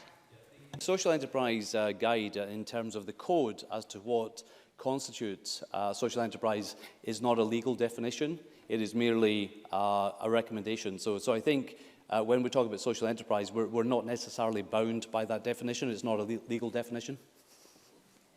John Mason. I think that does explain that the Conservatives say that they like social enterprises, but if it comes to anything about limiting top pay, then they don't want anything to do with it. Now, it's widely assumed, as has been mentioned, that probably without consciously thinking about it, that a PLC and so on is the ideal way of doing business. We just got used, I'm afraid, to strong nationalised industries like South of Scotland Electricity Board and North of Scotland Hydroelectric Board being turned into PLCs.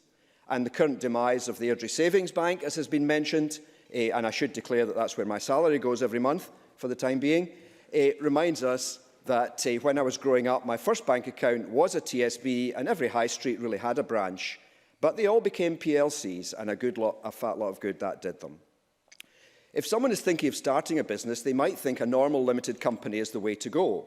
It starts local, it grows, and if successful, it either floats itself or is taken over by a PLC or multinational organisation.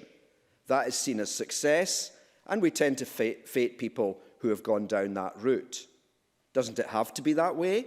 Well, the answer is no. It doesn't have to be that way.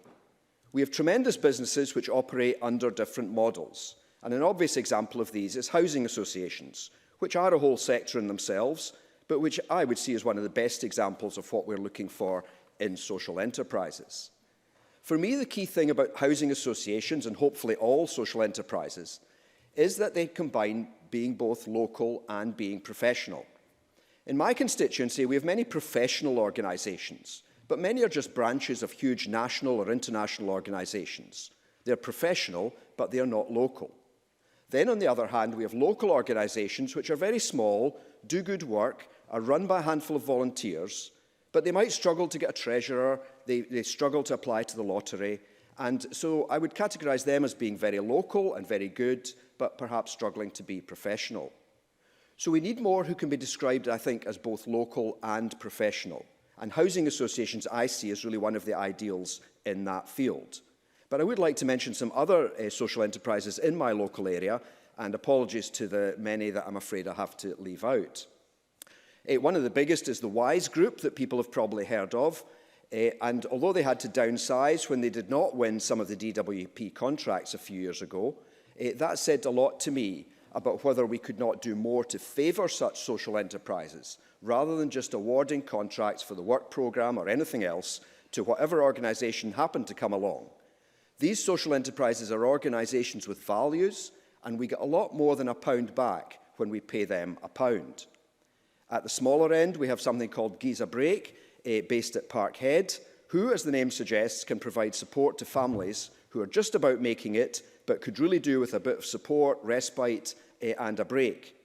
I'll say in passing that their chair, Louise Kilby, recently received an MBE, and while I do not approve of the British Empire in any manner of means, it does say something about the high regard that she and they are held in. Another is the Glasgow Association for Mental Health, which do great work supporting people with mental health issues, while Glasgow Women's Library are more recently moved into my patch and are unique, I think, not just in Scotland but the UK, in their size, the reach and the facilities they provide. They're much more than a library. And on passing to all 4 of these, I've just mentioned occupy buildings which are either listed or are really important buildings for the community. Now, obviously, the building is not the main thing for any of them, but I think it does illustrate the wider role that they all have, beyond just being another service provider making money. And fifthly, I would mention the Glasgow Centre for Independent Living, whom I think very highly of, and I know have been witnesses here at Parliament, being real advocates for disabled people. Of course, it's not all plain sailing, and I think the strategy recognises some of the challenges that we do now and we will in the future face. I've seen social enterprises with a real, strong entrepreneurial leader who finds it very hard to deal with the public sector and will not bend or adapt their ideals to obtain public funding. And I've seen parts of the public sector who have such a rigid system and so many hoops for social enterprises to jump through that it appears they are looking down on them and do not respect them. Finally, if I could mention one organisation I visited within the last month, and that is Weevolution, which I think is not itself a social enterprise because they do not carry on trading business. They're not trading business. However, what they do is support what are called self-reliant groups, which would have the potential to become social enterprises, with a particular emphasis on women and with international links. However, in their case, they do not tell the developing world how to do things. They actually learn from the Indian experience. They originally were called Passage from India, and they took a group of women from Glasgow to India to learn how women could set up their own groups. I think I have to finish at that point. Thank you. Thank you very much. I call Daniel Johnson to be followed by Tom Arthur. Mr Johnson, please, a generous 6 minutes. Thank you, Deputy Presiding Officer. I'd like to start with the Declaration of Interest. I'm a director of a business with retail interests in Edinburgh. I'm also a member of the Cooperative Party. Indeed, I think as somebody coming from a private sector background, this debate in some ways brings together the 2 parts of my working life. When I was running my business, I always did so with a very strong people-centred ethos. My business was the first independent retailer in Edinburgh to become an accredited living wage employer. We strove to make sure that we were accountable to our employees, and above all else, we ensured that work was about providing opportunity and empowerment. And indeed, those values are very much the values I bring to politics. I think the thing that combines my work life prior to politics and my political values is a belief in work, that work should provide opportunity and empowerment. Indeed, I think there's a growing realisation that business needs to do that business needs to be people-centred. In the 21st century, in the knowledge economy, successful businesses have to be mindful of people, their needs, their requirements, giving them opportunity, equity and accountability, which is why I think social enterprises are so important and why this debate is important, because I think social enterprises exemplify these values in very real ways. Indeed, I very much appreciate the links that I have in my constituency with the bike station, albeit that they are having to struggle after a recent fire, and Blackwood, which is a very large housing association. So I welcome this debate. I welcome the Scottish Government's support. I welcome their commitment. I think social enterprises can do a great deal, and they need that support. But I think I do need to bring a degree of critique to the document that we have before us. I think a number of members have skirted round certain issues. Graham Day mentioned that the document is relatively high level. Dean Lockhart was incredibly diplomatic in saying that it could do with some more detail. And I think Willie Rennie was absolutely right to say that it needed to establish data. It's because I support social enterprise that I think this document has to be commented on, because I have to question whether this is a strategy at all. Now, in a previous life, I was a management consultant, so forgive me a moment if I just outline what I believe strategy to be. A strategy must have clear objectives, analysis of the current context and how those objectives will be achieved, defined assets and how will they be deployed. In other words, money and people. It has to have a defined understanding of success, and I think that is the most critical and important element of any strategy. And unfortunately, I think this document fails on a good number of those measures. Now, let's just start with clarity, and let me read one. I'm not sure if it's a sentence or a paragraph, but I'll give it a go. Through pan-organisational action and coordination with our statutory partners, we will raise awareness of social enterprise and work to realise opportunities as part of policy formulation through active consideration, alternative service delivery models and in the design of public sector programmes, services, partnerships and funds. Now, if that's clear to anyone else in here, I would welcome an intervention right now. But it seems to... just in a moment, it seems to suggest that they can raise awareness through consideration. So through the sheer power of thought alone, the Scottish Government is going to raise awareness of social enterprise. I'll take the intervention. Maurice Golden. Member agree with me that the paragraph he read out is something that New Labour would have produced? We've come on a long way since those days. On assets and deployment, there are many words such as working with, but there is little description of money or who will do the work. And indeed, in terms of assessing a baseline, there are infographics, but the numbers featured in the infographics don't actually feature in the body of the text. And on measurement of success, we have in an almost 50-page document, a single page with only half a page's worth of text, and actually only a promise of further information on measures. Now, I welcome the fact that an action plan is coming out in a matter of weeks. However, for a strategy to be a strategy, those measures, at least in a high level, have to be baked into its very body. Strategy, above all else, should provide clarity and be a guide to future action. Unfortunately, I think this document does little to provide that clarity.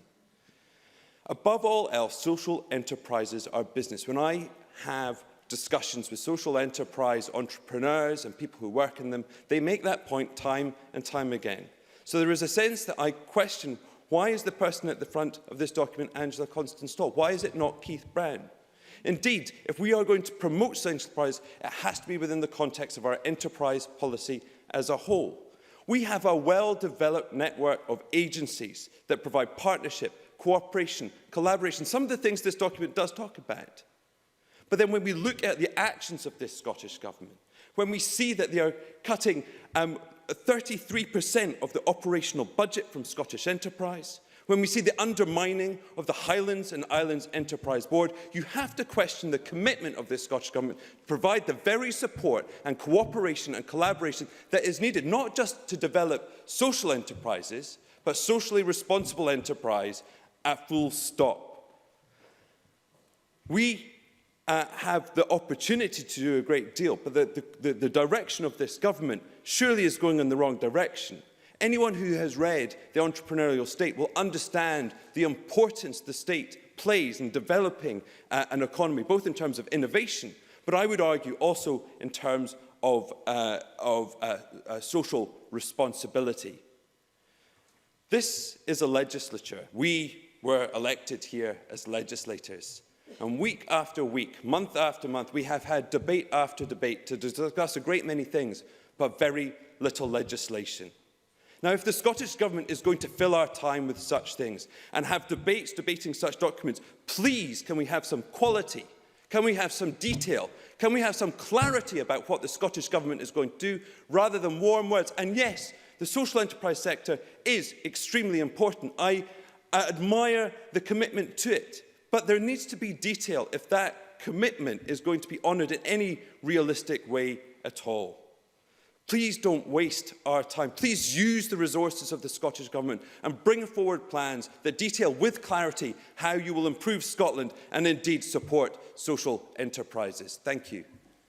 Thank you, Mr Johnson. I have Tom Arthur to be followed by John Scott. Mr Arthur, please, a generous 6 minutes.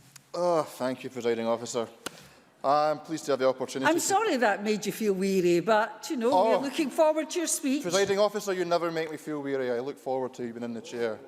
I'm pleased to have the opportunity to participate in this afternoon's debate on Scotland's first ever dedicated, long-term social enterprise strategy.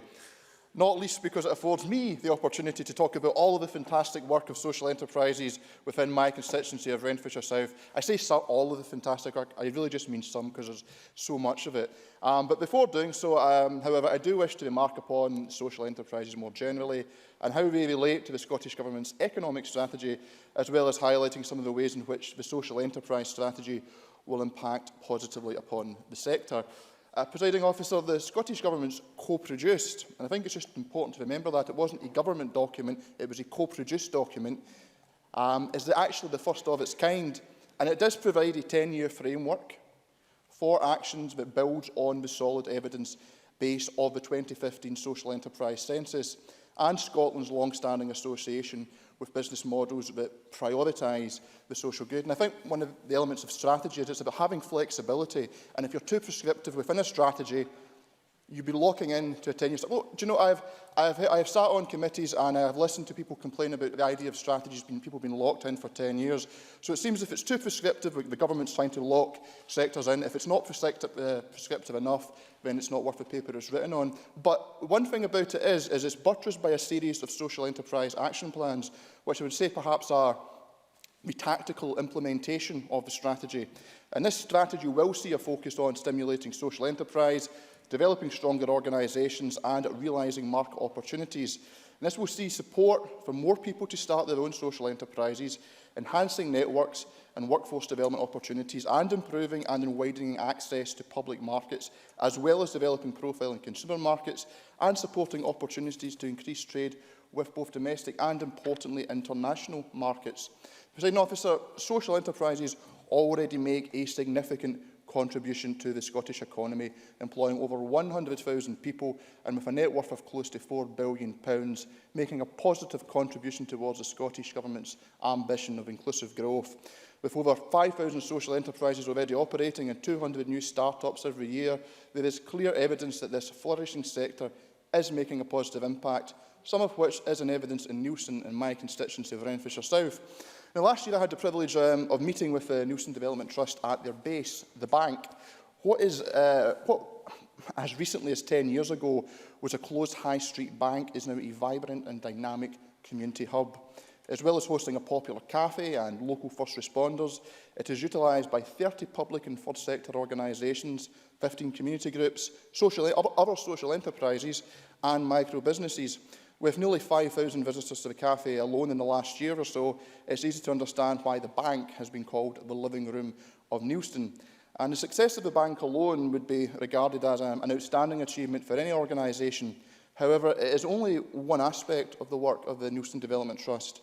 The Trust is now fast becoming a key player in active travel, as one of only 7 cycle-friendly employer assessor bodies across Scotland, with responsibility for assessing employers in East Renfrewshire, South Ayrshire, Renfrewshire and South Lanarkshire. And in the past year or so, the Trust has been responsible for the repair and recycling of over 300 bikes and has secured many cycle-to-work pledges, saving an estimated 16 tonnes of CO2. As well as the positive environmental impact, the Trust's work in active travel has engaged students from across East Renfrewshire in psychomechanic and guilds vocational training. This is in addition to also being a partner in the Neilson Community Wind Farm, which produced enough carbon-free electricity in the past year to power twice the number of homes in Neilson. With over 100 regular volunteers and 14 paid employees, the work of the Trust is community empowerment in action, creating opportunities and improving lives. Renfrewshire South is also home to some other fantastic social enterprises, such as the Linwood Community Development Trust, who I mentioned before in this chamber, and East Renfrewshire Voluntary Action, based in Barrhead. Individually and collectively, they make a huge contribution, and I look forward to future opportunities to share some of their fantastic work with the chamber. Presiding Officer, the range of contributions that social enterprises make are vast. However, I personally feel that the most important, particularly today, of these is in strengthening communities and in empowering people. It's clear from the upheaval of the past 12 months that many people across the world feel... Oh, certainly. Joanne Lamont. I wonder if you would agree that one of the key roles of I agree with you, the role they play within communities, but one of the significant things they do is create sort of organisations which pay the living wage, which are environmentally serious, that recognise the importance of equal pay, and the organisations that don't do that ought not to be in receipt of public funds. Tom Arthur. I have a great deal of sympathy for the point Jan Lamont makes. I spent with the Nielsen Development Trust. I've met people who were, came from chaotic lifestyles and their lives have been transformed, and the dignity of having a job, of having employment, and of essentially of being empowered is incredible in the transformative effects it has. And one of the points that I was really just about to make was it is clear from the political upheaval of the past 12 months that many people across the world have actually felt alienated from power and the centres of control. That's also something that's been reflected in the levels of democratic engagement. Last May in Renfrewshire South, 2 out of every 5 people entitled to vote chose not to exercise that right.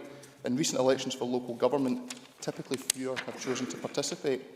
Sadly, it is still the case that for many, they do not feel that they have a stake or role in power and decision-making. This too often can lead to some to a feeling that nothing can change and that their lives and communities are fixed, that the inequity and inequality, which is still far too pervasive across the globe, cannot be addressed through engagement with the current political systems. Some respond to this in a sense of hopelessness with quiet resignation. Others respond in anger. But whatever political views we have here, I hope we can all agree that the political times we are living through have been shaped by communities who feel strongly that they have been left behind, marginalised, belittled and ignored. And while there is no single solution to the challenges faced by such communities, a big part of the answer is in community empowerment, so effectively provided by social enterprises. Just to conclude, Presiding Officer, Neilston, Barhead and Linwood, to give 3 examples, have experienced many of the problems shared by post-industrial communities across Scotland and the Western world. In addressing these problems in each of the 3 communities, I've been a wee bit social too enterprises generous, Mr. have played Arthur. and will Please continue conclude. to play a vital role. I look forward to continuing to support them and other social enterprises in Renfrewshire South, and I commend the government on its work to support them. Sit down. When I say a generous 6 minutes, I don't mean 7.5 minutes. Mr. Scott, I know you know what to do. Thank you. What a pleasant surprise, Presiding Officer. And can I begin by saying what a pleasure it is to speak in this debate and declare an interest as one of the pioneers of farmers' markets in Scotland, and also as the convener of the cross-party group on towns and town centres, as well as being a past convener, co-convener of the cross-party group on cooperatives. And as most members have done today, I will use my speech to support this motion and talk a bit about social enterprise in your constituency and Ayrshire more generally, and perhaps unusually for a Conservative also express my admiration for Robert Owen and also agree with much of what Willie Coffey and Joanne Lamont had to say. And in preparing for this debate, I was struck by the lack of a legal or clear-cut definition about what constitutes a social enterprise. So if I stray into areas that others would not regard as social enterprise, I will welcome your tolerance and forbearance. It also means, however, that I welcome Scotland's social enterprise strategy document, which takes forward the work of social enterprise for the next 10 years, although details and definitions need to be strengthened and enhanced. And for me, perhaps the biggest social enterprise I have been involved in was the creation of the Ayrshire Farmers Markets, a cooperative I founded with the help of James Graham and Douglas Watson of SEOS, which grew out of the second farmers' market established in Scotland and was established in Ayr in 1999. On winning the Ayr by-election, however, in 2000, it immediately became apparent to my late wife and I that we would no longer be able to run this market we had created, and we transferred the ownership of the market into the cooperative it now is. And from that, and during my early years as an MSP, I helped create the Scottish Association of Farmers Markets, and an organisation I chaired for, I think, around 5 years during the high growth period of farmers' markets development across Scotland. And they were and remain collaborations of like-minded people working together to create an interest in retailing local food, as well as an interface between country and town. And from then, farm shops and other businesses have grown. And like Joanne Lamont, I also support the work of Cooperative Development Scotland and Sarah Dees, its Chief Executive. Of course, in my constituency, we have other more significant social enterprises, such as the Ayrshire Housing Association, ably led by Jim Whitson, which is a major provider of affordable housing locally, and I cannot speak highly enough of the service they provide and the good work they do. Ayrshire Housing too is a good example of a path to be followed by others in their story and history of growth, and Murray Tosh, former MSP of this place, played a significant role in their development in Ayrshire. Because we do need to grow the numbers of this type of enterprise, as the motion and amendments today agree. And to that end, we should be doing more to support organisations like the South Ayrshire Social Enterprise Network, which believes that social enterprise can transform the economic, environmental, social and cultural life of South Ayrshire.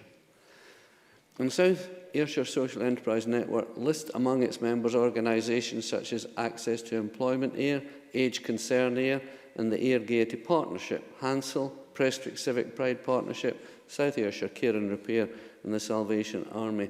And these are all organisations of which I am familiar and very supportive of. In particular, I'd like to mention the success of the Ayr Gaiety Partnership, debated in this Parliament in times past, which, with welcome financial support from the Scottish Government and South Ayrshire Council, has found a new model which will, I hope, ensure its future. However, the most important asset the Gaiety has is its army of willing volunteers, and that is what sets it apart from its previous business model, and all credit to them. Access to Employment Ayr has for many years sought to get people into work, while South Ayrshire Care and Repair has helped refurbish homes and helped those in difficulty for many years too. Prestwick Civic Pride Partnership seeks to put further heart into the vibrant community already to be found in Prestwick, and has in itself become a regeneration tool.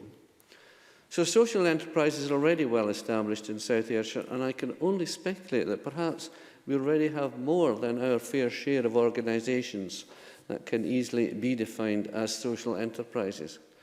However, we probably have many other organisations over and above the 42 listed on the South Ayrshire Social Enterprise Network website, which are effectively social enterprises in everything but name, although they do not appear to be on the membership list.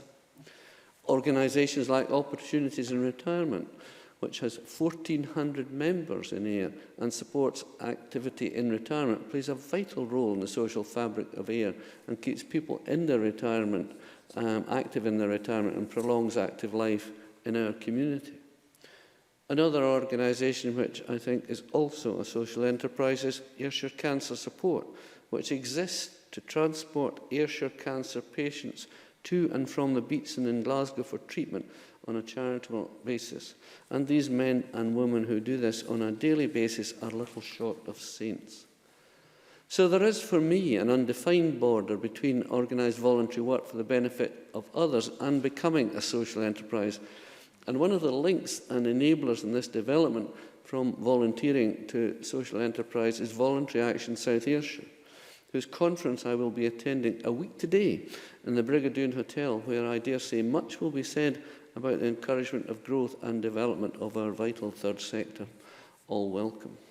Indeed, it was none other than Winston Churchill who pointed out that we make a living by what we get, but we make a life by what we give. And that could almost be a mission statement for the social enterprise sector. At any rate, it's a good enough ethos and principle for most of us here to agree on and aspire to. So I look forward to us supporting the government motion today and recommend the Conservative amendment to Parliament as well. Thank you very much, Presiding Officer. Thank you. I'll call Emma Harper, who's the last speaker in the open debate, before we move to closings, and it will be 6 minutes, Ms Harper. I've been generous too far, too much. Definitely. Thank you, Presiding Officer. I'm pleased to speak in today's debate. Social enterprises play a crucial role in reducing disadvantage and inequality in our communities. They are innovative, independent businesses with a social purpose operating for the common good rather than private profit. They represent a more ethical and sustainable way of doing business. They provide inventive solutions to the problems many face and are central to achieving a shared vision of inclusive growth and a fairer Scotland. The Scottish Government wants to work together with the people of Scotland, the communities, the businesses and industry, and with all people and third sector organisations to tackle inequality, and supporting the growth of social enterprises is key to this. Scotland is recognised as a world leader in social enterprise field. There are over 5,000 social enterprises in Scotland, worth £1.68 billion to the economy, and with a net worth of £3.69 billion. These organisations provide over 112,000 jobs, and over 200 new social enterprises are formed each year. Scotland has a long history of pioneering new forms of businesses. The cooperative, as mentioned already by Richard, and mutual and social enterprise models reflect a belief in a fairer, more equal society where business activity is used as a means to this end. Both locally and nationally, the social enterprise sector is incredibly diverse, encompassing development of trusts and community enterprises, housing associations, social firms. It's difficult to be the final speaker because a lot of this has been said already, so I'm going to take you straight to the south of Scotland, to Dumfries and Galloway. The recent census recorded 190 social enterprises in Dumfries and Galloway. Some examples are Dumfries and Galloway Citizens Advice Bureau, The Usual Place, Lorburn Housing Association, Dumfries and Galloway Chamber of Commerce and the Community Transport Initiatives. And the food train, which originated in Dumfries and Galloway in 1995, is also an excellent example, which I would like to highlight today. For 22 years, the charity which supports older people started out after the Elderly Forum spoke to its members and asked them what services would help in their day-to-day lives. It began by taking orders for shopping, delivered by volunteers who unpacked the food and stayed for a chat. The purpose behind the project was more than just to deliver food to elderly people. It was to provide a point of contact and combat isolation. Eventually, other initiatives grew out of this, such as Meal Makers Project, which involves the volunteers staying and cooking a meal. This helped tackle loneliness and malnutrition amongst the elderly population. At an RCN event last year with Teresa Fife, who's head of RCN, loneliness was a major factor for the elderly population. And during my time as a nurse educator with NHS Dumfries and Galloway, I met with the food train volunteers to help identify the best ways of working so that health and social care could be better achieved. The initiative turned out to be very successful, and the scheme expanded across Scotland with projects in Dundee, Stirling, Glasgow, West Lothian, Renfrewshire and North Ayrshire. Last week, I visited another social enterprise providing vital services within the community. Branch Out is a social enterprise run by the former Headway UK, which is now known as Compass Brain Injury Service in Dumfries. Branch Out is an organisation commissioned to provide slow-stream cognitive rehabilitation to survivors of acquired brain injury. Compass BIS is a specialist service for adults, children and young people with acquired brain injury and their families and their carers. And Branch Out has been operating for about 8 months. It is debt-free and operates at around 60% profit, which is then reinvested in the organisation. They accept patients from across Dumfries and Galloway, self-referrals as well as referrals from NHS and social work. The social enterprise delivers two care inspectorate registered services. One is the rehab centre and the other is community rehab. These services are commissioned by both NHS and via social work. Sometimes patients come from over the border because there is a paucity of service availability in North East and West England. Branch Out and Compass BIS uses person-centred outcomes and care planning. Their children and families service has developed to the stage that it must now be registered with the Care Inspectorate. The services cost around $350,000 to commission, but that's a significant savings over the cost of delivery via statutory service provision. I could continue to give several examples of social enterprise successes in Dumfries and Galloway. I just worked out that if I was to visit one a week, it would take me more than 3.5 years to visit the social enterprise places in Dumfries and Galloway. However, I think we can agree that these organisations are clearly central to achieving our shared vision of inclusive growth and a fairer Scotland. That is why Scotland's first ever dedicated long-term social enterprise strategy should be welcomed across the Chamber. The strategy provides a framework for action, building on the strong evidence base in social enterprise census of 2015, and it will cement Scotland's reputation as the best place to start and grow a social enterprise. So, Presiding Officer, I welcome this motion today and I support the Scottish Government's motion. Thank you very much. Thank you very much. Before I move to closing speeches, I have to say that John Scott is not in the chamber, although he spoke in the debate, no doubt. He will take this into account, particularly in his previous role in this chamber. I'm more than a little disappointed. I now call Andy Whiteman, please, to close for Green Party. 6 minutes, please, Mr. Whiteman. Thank you, Presiding Officer. This has been a useful debate. I think it's also been a debate where I think we've highlighted some key tensions, which I'll return to. At the opening of the debate this afternoon, the Cabinet Secretary talked about a paradigm shift. A paradigm shift is, the dictionary reminds us, a fundamental shift in approach or underlying assumptions. And as much as we welcome the social enterprise strategy, we don't see it as any evidence of a paradigm shift, although no doubt that may occur at some point in the future. Many members made interesting contributions. Johann Lamont mentions the importance of cooperatives, and we agree with that. Indeed, years ago, when I was considering joining a political party, I did toy with the idea of joining the Cooperative Party. I do like joining parties that are autonomous, though, and so the ancient and a very honourable hitching of the Cooperative Party with the Labour Party meant that I didn't take up that opportunity. But if I get disappointed with the Green Movement one day and the Cooperative Party becomes independent, I may well join my colleagues over here. Only joking. Comrades, indeed. And Johann Lamont's colleague Daniel Johnson did remind us with quite an effective critique of the strategy about what a strategy actually is. And I think raised a very, very important point as to why in this debate, and indeed in the Scottish Government, the Cabinet Secretary for Communities, Social Security and Equalities has the social enterprise brief, rather than the Cabinet Secretary for the Economy, Jobs and Fair Work. And I think that gets to the heart of the matter.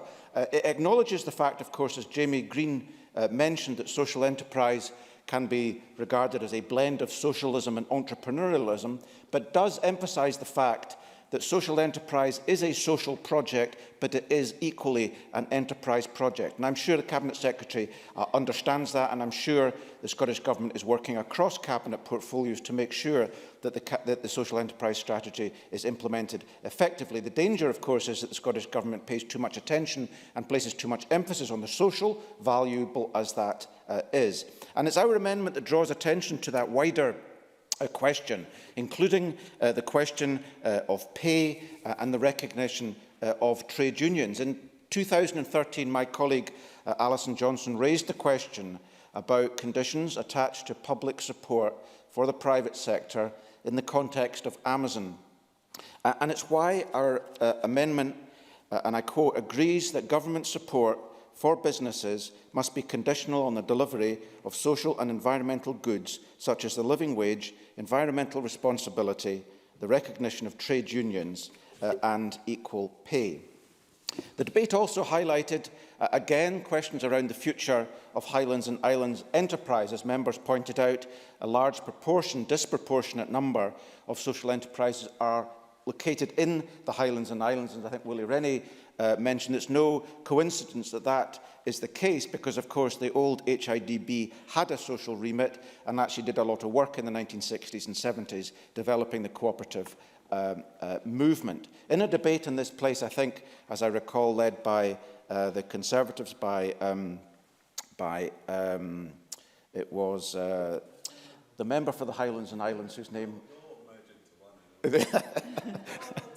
Donald Cameron, thank you very much.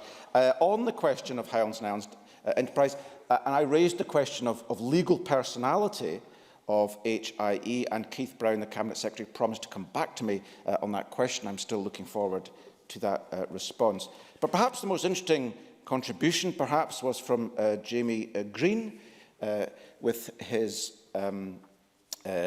discussion about the idea of society as an evolving theme, which is quite interesting. Was it big, as David Cameron once suggested? Was it shared, as Theresa May now suggests? At least these are welcome advances on Thatcher's idea.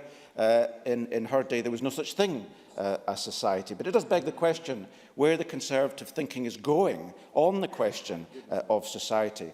And John Mason raised the very important question about pay ratios.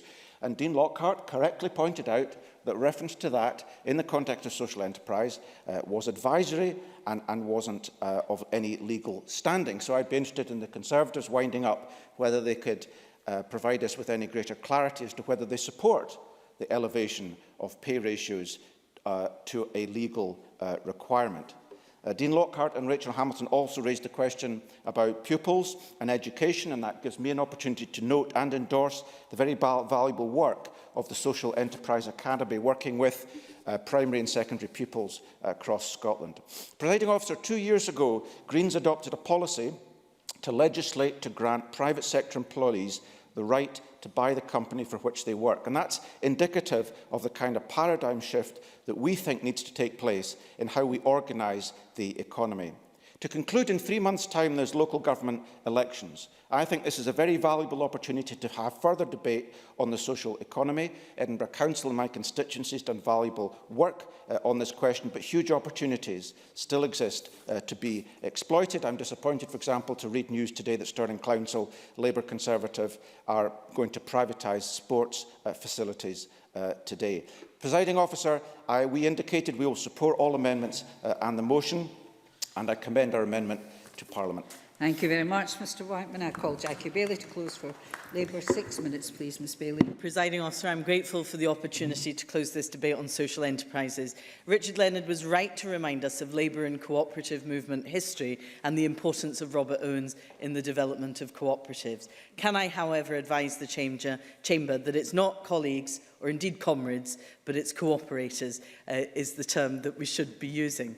But I don't think anyone listening this afternoon can be in any doubt about the regard in which the Chamber holds social enterprises, cooperatives and mutuals. Everyone has a local example of needs met, services delivered, employment generated and capacity enhanced in their community. And I am sure that the Cabinet Secretary is looking forward eagerly to receiving Jamie Green's additional thoughts on the matter.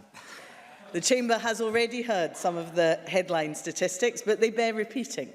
5,200 social enterprises currently operating in Scotland, over 110,000 employees. They come in all shapes and sizes, both urban and rural, and touching every area of our economy. The main sectors of trading activity tend to be in housing and health and social care, but their contribution to the economy is £1.68 billion in gross value added. So they are an important and growing sector. Yes, they are businesses, but they trade for the common good and use their assets and surpluses for this purpose. It is an inclusive model that can and does drive growth in our local and regional economies. But you know, we need to provide them with support, as we would do for businesses more generally. So support for individual entrepreneurs, access to financial support for the social enterprise to help them grow, business support from mainstream agencies such as Scottish Enterprise and Highlands and Islands Enterprise, and they must see that as part of their core business, as well as the provision of specialist support too. And many have said across this chamber, Willie Rennie and Richard Leonard included, leave high well alone. It works, so please don't tinker with it. I'm proud of the fact that I was the previous Labour Cabinet Minister some time ago that helped at the start of this Parliament's journey by creating Social Investment Scotland. SIS offered a new finance model for charities and social enterprises. Its mission was to stimulate the creation and growth of social enterprise in Scotland, and I think they've done really well, because now they're supporting projects in every town and city across the country, many of which have been mentioned by members already. One spin-off from SIS is the inaugural Asda Social Enterprise Supplier Academy. Funded by the Carrier Bag Levy, this brought together social enterprises with Asda buyers. It was the first event of its kind and involved 12 social enterprises from Scotland understanding what it takes to trade with large-scale retailers. Participants included Brewgooder, Impact Arts and Miss and Mrs. who make empowerment pants. I'm not going to talk to you about empowerment pants, but let me instead tell you about Brewgooder. This is a collaboration between Brewdog and Alan Mahan and Josh Littlejohn, a social enterprise with a simple mission: to provide clean water for 1 million people through the power of craft beer. 100% of their profits will be donated to clean water charities, and as a result of their work with Asda, it's now stocked on their shelves in Brewdog pubs and in our very own Parliament. In fact, Presiding Officer, it is Beer of the Month in the Parliament bar. For once, you will be doing good by having a pint. I would encourage you to do so. The diversity of social enterprises is truly extraordinary, and that's reflected in my constituency too.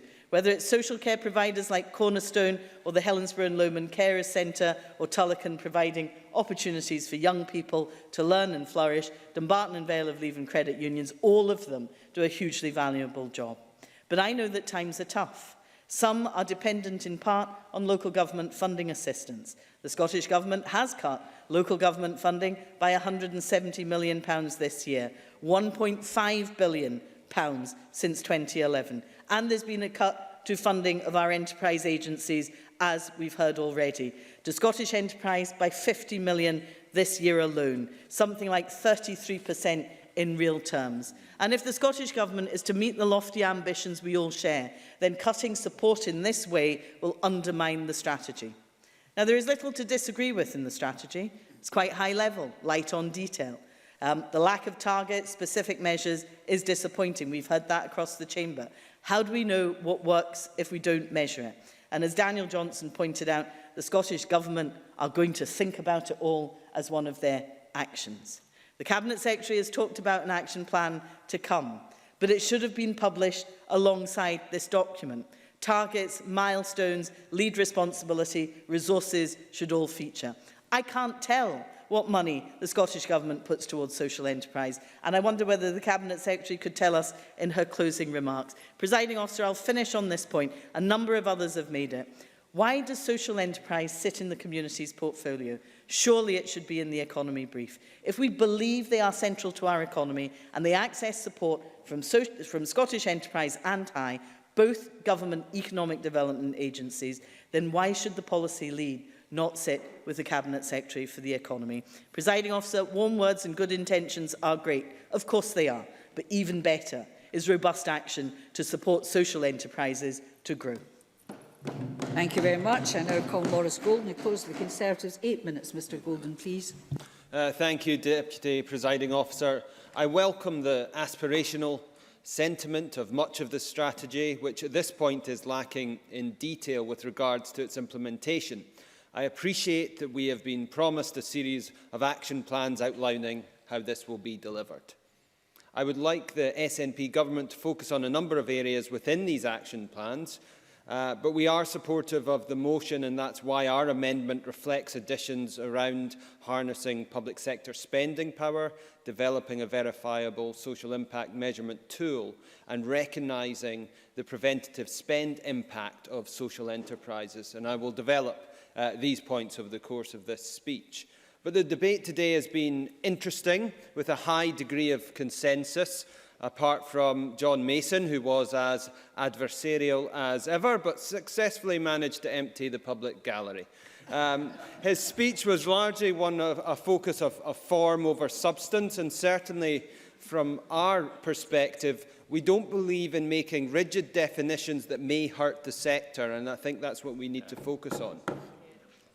But we share the vision with the Cabinet Secretary that social enterprises will grow, expand and influence the market. And Angela Constance also spoke about innovation and inclusion, two themes we can also support. Dean Lockhart highlighted that there are 5,000 social enterprises in Scotland employing 110,000 people, and the sector is female-led. He also advocated an encouragement of vocational skills and a reduction of grant dependency. We will be supporting the Labour amendment today, although after Richard Leonard spoke, I almost changed my mind. His urging of caution with respect to realising market opportunities has to be met with caution. But we agree with the role social enterprises can have in rebuilding our economy and creating new forms of local ownership, as well as recognising the concern highlighted by Joanne Lamont that cuts to local government and enterprise agency cuts could have had on social enterprises. Daniel Johnson's critique and analysis of the strategy was excellent. Dare I say it, almost second to none, and was a well-informed, comprehensive contribution. He read out a quote which I couldn't quite decipher, and I have one for him. On page 28, we have, where necessary, we will put in place additional awareness-raising and specialist early-stage capacity-building support where potential exists to realise latent potential. Okay, onward. We will not be supporting the Green Amendment. Our position is that social enterprises should complement existing business models and add to the wide spectrum of successful businesses in Scotland. Graham Day gave a strong account of how social enterprises have contributed to the Angus area and made a worthwhile suggestion, I thought, about a mentoring programme. Andy Whiteman. Mr Whiteman. Yes, I'm just wondering, I'm not sure there's anything in the Green Amendment that suggests that social enterprises should not complement existing models. Mr Golden. I think the severe definitions contained in the amendment is our reason for not supporting it. I thought you were going to talk about Angus and a mentoring programme there. That was the point I was specifically making. But Rachel Hamilton spoke about East Lothian, where 1.5 million of income is generated by social enterprises and 230 people are employed. She also highlighted that red tape is holding the sector back. Willie Rennie spoke about Fife, and two social enterprises which are sadly no longer trading, the recycling of paint and the reuse of books. And I wonder if the right enterprise agency support were given to those businesses, whether they would still be surviving today. But certainly it's a shame. Jamie Green spoke about the deep and profound contribution which social enterprises can make.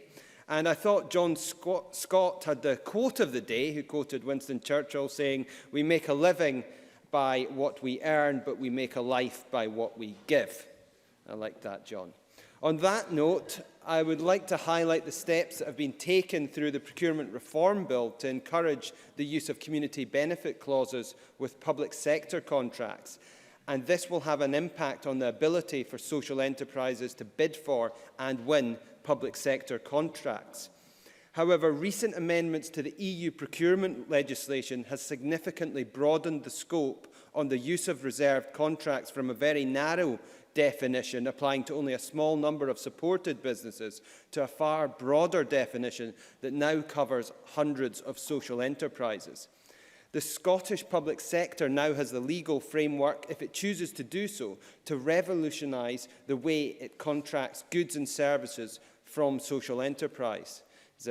And I would like to see how this is reflected in upcoming action plans. I note that the strategy commits to exploring approaches to developing a flexible and holistic Scottish model of impact measurement. I welcome this commitment, but we shouldn't underestimate the challenge of this. There are countless impact measurement methods and tools that have been developed across the globe, but there is no magic bullet.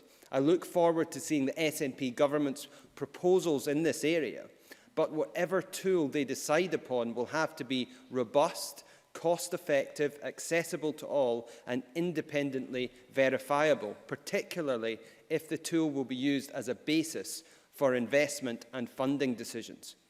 And linked to the social impact measurement, the strategy states that social enterprises deliver services that shift the balance of provision from costly crisis intervention to prevention. However, very little true progress has been made in this area. Too many of our public bodies, including the NHS and local authorities, do not adequately recognise the preventative spend impact that has been brought about by social enterprises to the extent that they are prepared to make a financial contribution to these social enterprises. And I'm interested to see how this is reflected in the action plans.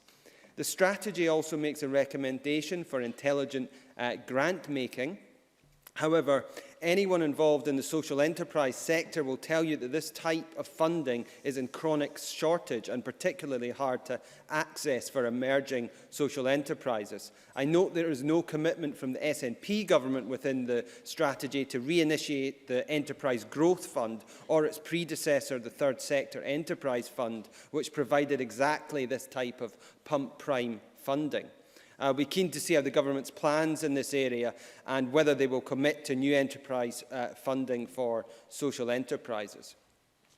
It is critical that if the social enterprise sector in Scotland is to continue to thrive and prosper, the upcoming action plans attached to the strategy recognise these challenges and take steps to address them.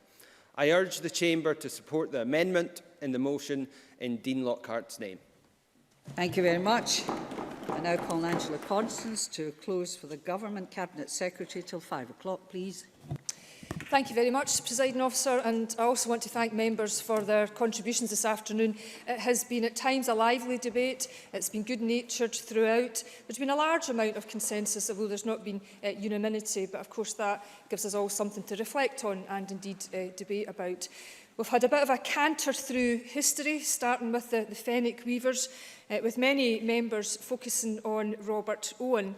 And while I have to gently say to Richard Leonard, while he is far more dogmatic as a socialist than I am as a nationalist, I do accept the point about us giving an honest appraisal when we discuss our past. But of course, this debate is very much about looking to the future, how we embed and, as Dean Lockhart says, build on the success of social enterprise in Scotland, both at home and abroad, because the part of the debate that wasn't given much attention was the role of social enterprise internationally. We know that 7% of social enterprises in Scotland trade internationally, and the whole purpose of having the internationalisation strategy for social enterprise is to work very hard to extend that. That's good for social enterprises here in Scotland, but it also has an invaluable contribution to make in terms of social justice, global justice. Yes. Jamie Green. I thank the Minister for taking an intervention. On that specific point, can you shed some more light on how or the role that SDI might have in helping Scottish social enterprises trade or open up trade overseas? Cabinet Secretary. Absolutely. They do indeed have a very important role in this, as do all our enterprise agencies have in supporting social enterprise specifically. And I will come on to that point later. Can I say to Joanne Lamont that I'll be very happy to meet with her and other cooperative members. I look forward to that. And she rightly identifies the cross-government and the cross-cutting aspect of this agenda. And if I can say to Mr Johnston, the Cabinet works on a collaborative basis, and inclusive growth is everybody's business. Now, when I say, Presiding Officer, that our social enterprise sector is world-leading, I do state that with a degree of authority, but I primarily say so because it's important to recognise and celebrate the success of the sector, not to bask in the glory, but actually to increase our resolve to do more to ensure that social enterprise in Scotland actually reaches its full potential, both in terms of its economic impact as well as its social impact.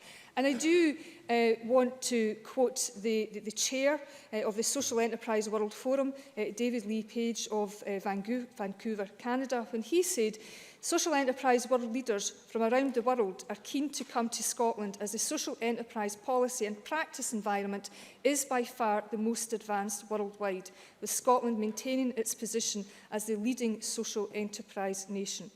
And I also want to quote John Bird, the co-founder of Big Issue, when on the 10th of January, speaking in the UK government's debate on and their approach to social enterprise in the House of Lords, he said, unfortunately, the whole system is moving rather slowly. It is possible, maybe, to imitate the Scottish Government's idea of having a 10-year strategy to look at ways in which to do social enterprise in every conceivable way. Yes, certainly. Daniel Johnson. I think we all welcome the words. I think we can all recognise there's an awful lot of good work and that there is global regard for what we're doing here. But surely we need measures to understand how the sector is doing and, importantly, how the sector is doing comparatively with other parts of the world. And that's completely absent from the document. Cabinet Secretary. I do actually largely agree with Mr Johnston's point with respect to data, and I will come on to that. But the reason that I'm quoting international opinion and John Bird, the co-founder of the Big Issue, is to demonstrate that this isn't just my words or the words of Scottish Government, that we have some well-respected validation of what we're doing here in Scotland. Now, in terms of data, members will be aware that we now have some good baseline information in terms of the social enterprise census that was published in 2015, and that one of our actions is to fund Community Enterprise Scotland to rerun that census this year, and they will do so in collaboration with a wide variety of partners, because it is crucial that we are able to compare and contrast over a period of time, and perhaps we should also be looking at how we extend that census also, because I do agree with the point about data. We also, in the action plan, or the actions that I announced today, we are committed to establishing a social measure of social impact, because it is important that we have that holistic measurements. It is important that we can compare social enterprises the length and breadth of Scotland, but that we can also do internationally. So I want to assure members that that work is ongoing, and that we recognise very much the importance of hard data. But can I also say that with 5,000 plus social enterprises in Scotland, with 200 new social enterprises every year, with 42% of our current social enterprises having been formed in the last decade, I would have thought that would have pointed to the fact that as a government we must be doing something right, and perhaps it would have been a wee bit more gracious to acknowledge that. Yes. Many of those new social enterprises have been formed in the Highlands and Islands, which she's omitted to mention so far. Can she explain why the Highlands and Islands enterprise isn't included in the strategy? And is she going to speak to the First Minister sitting next to her to tell her that she should abandon plans to centralise it? Cabinet Secretary.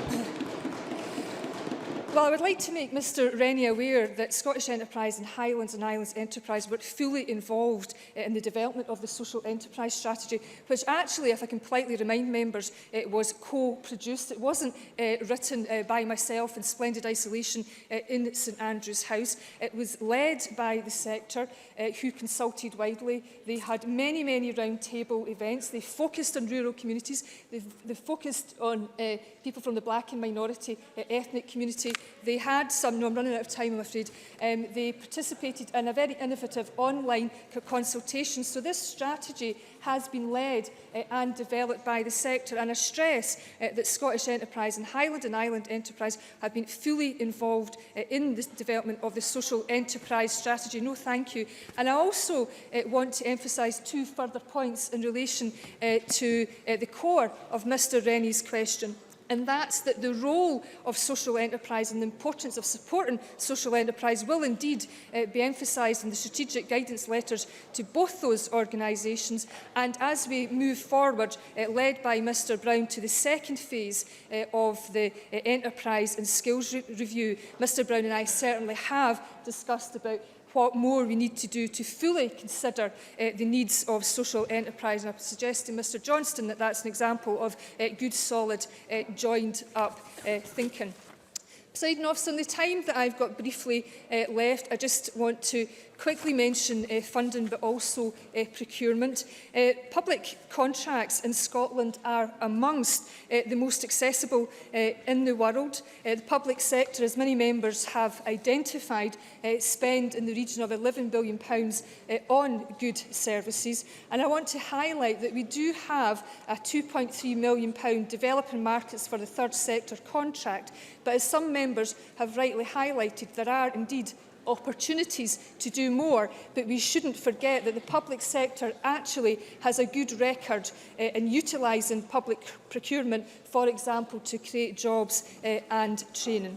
Presiding Officer, in terms of funding, many members have mentioned it, and the purpose of the strategy and the forthcoming action plan is really to anchor that what social enterprise have benefited from over the last decade and what they need to benefit from as we move forward in the future is holistic support from a range of sources, bearing in mind that 54% of social enterprises get more than half their income actually from trading.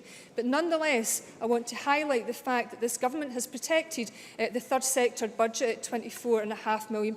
We've protected the £20 million Empowering Community Fund, which is a very important strand of funding in terms of the people and communities funding that's all about strengthening and growing community organisations. First Minister at the start of the year announced the £29 million Fairer Scotland Fund. Nearly £10 million of that will be directed at the social economy, developing that programme, and there's also nearly £19 million available in the Aspiring Community Fund. And it would be completely disingenuous for people to suggest that we have not invested heavily in social enterprise, or indeed that we won't continue to do so, because we absolutely will, Presiding Officer.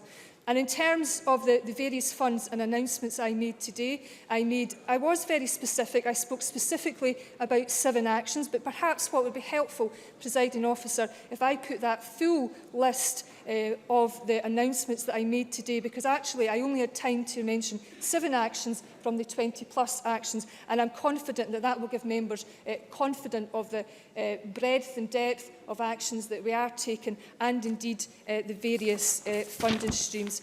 Presiding Officer, there has never been a better time to go social, and I believe that as a nation we are at the cusp of becoming a social enterprise nation, and we've more to do, but it's absolutely vital that we celebrate and acknowledge the success of this world-leading social enterprise sector here in Scotland that benefits communities the length and breadth of Scotland, and of course we'll all endeavour to build on that success.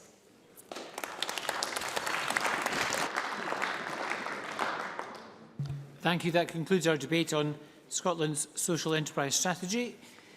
We'll go straight to decision time, and the first question is that Amendment 3898.2 in the name of Dean Lockhart, which seeks to amend Motion 3898 in the name of Angela Constance, be agreed. Are we all agreed? Yes. We are all agreed. The next question is that Amendment 3898. Sorry, we're not agreed. Beg your pardon, we're not agreed. Okay, we'll move to a vote. Members may cast their votes now.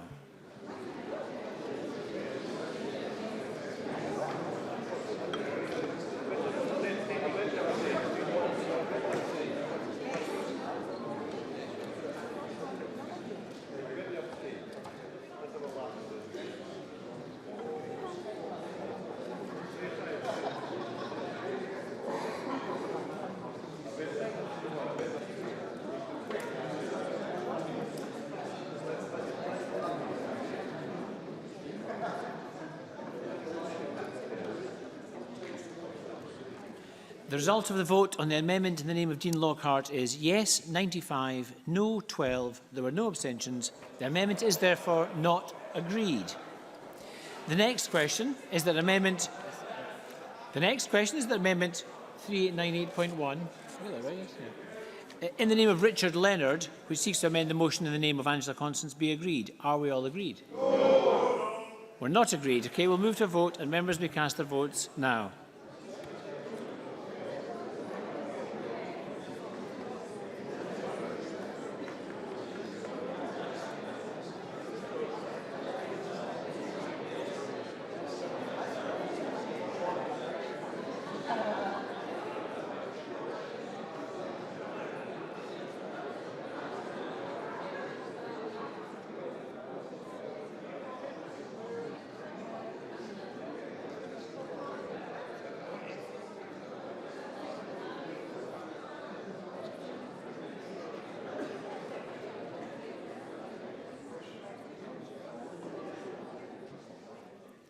The result of the vote on the amendment in the name of Richard Leonard is yes 49, no 59. There were no abstentions. The amendment is therefore not agreed. And the next question is that Amendment 3898.3 in the name of Andy Whiteman, which seeks to amend the motion in the name of Angela Constance, be agreed. Are we all agreed? No. We're not agreed. We'll move to vote and members may cast their votes now.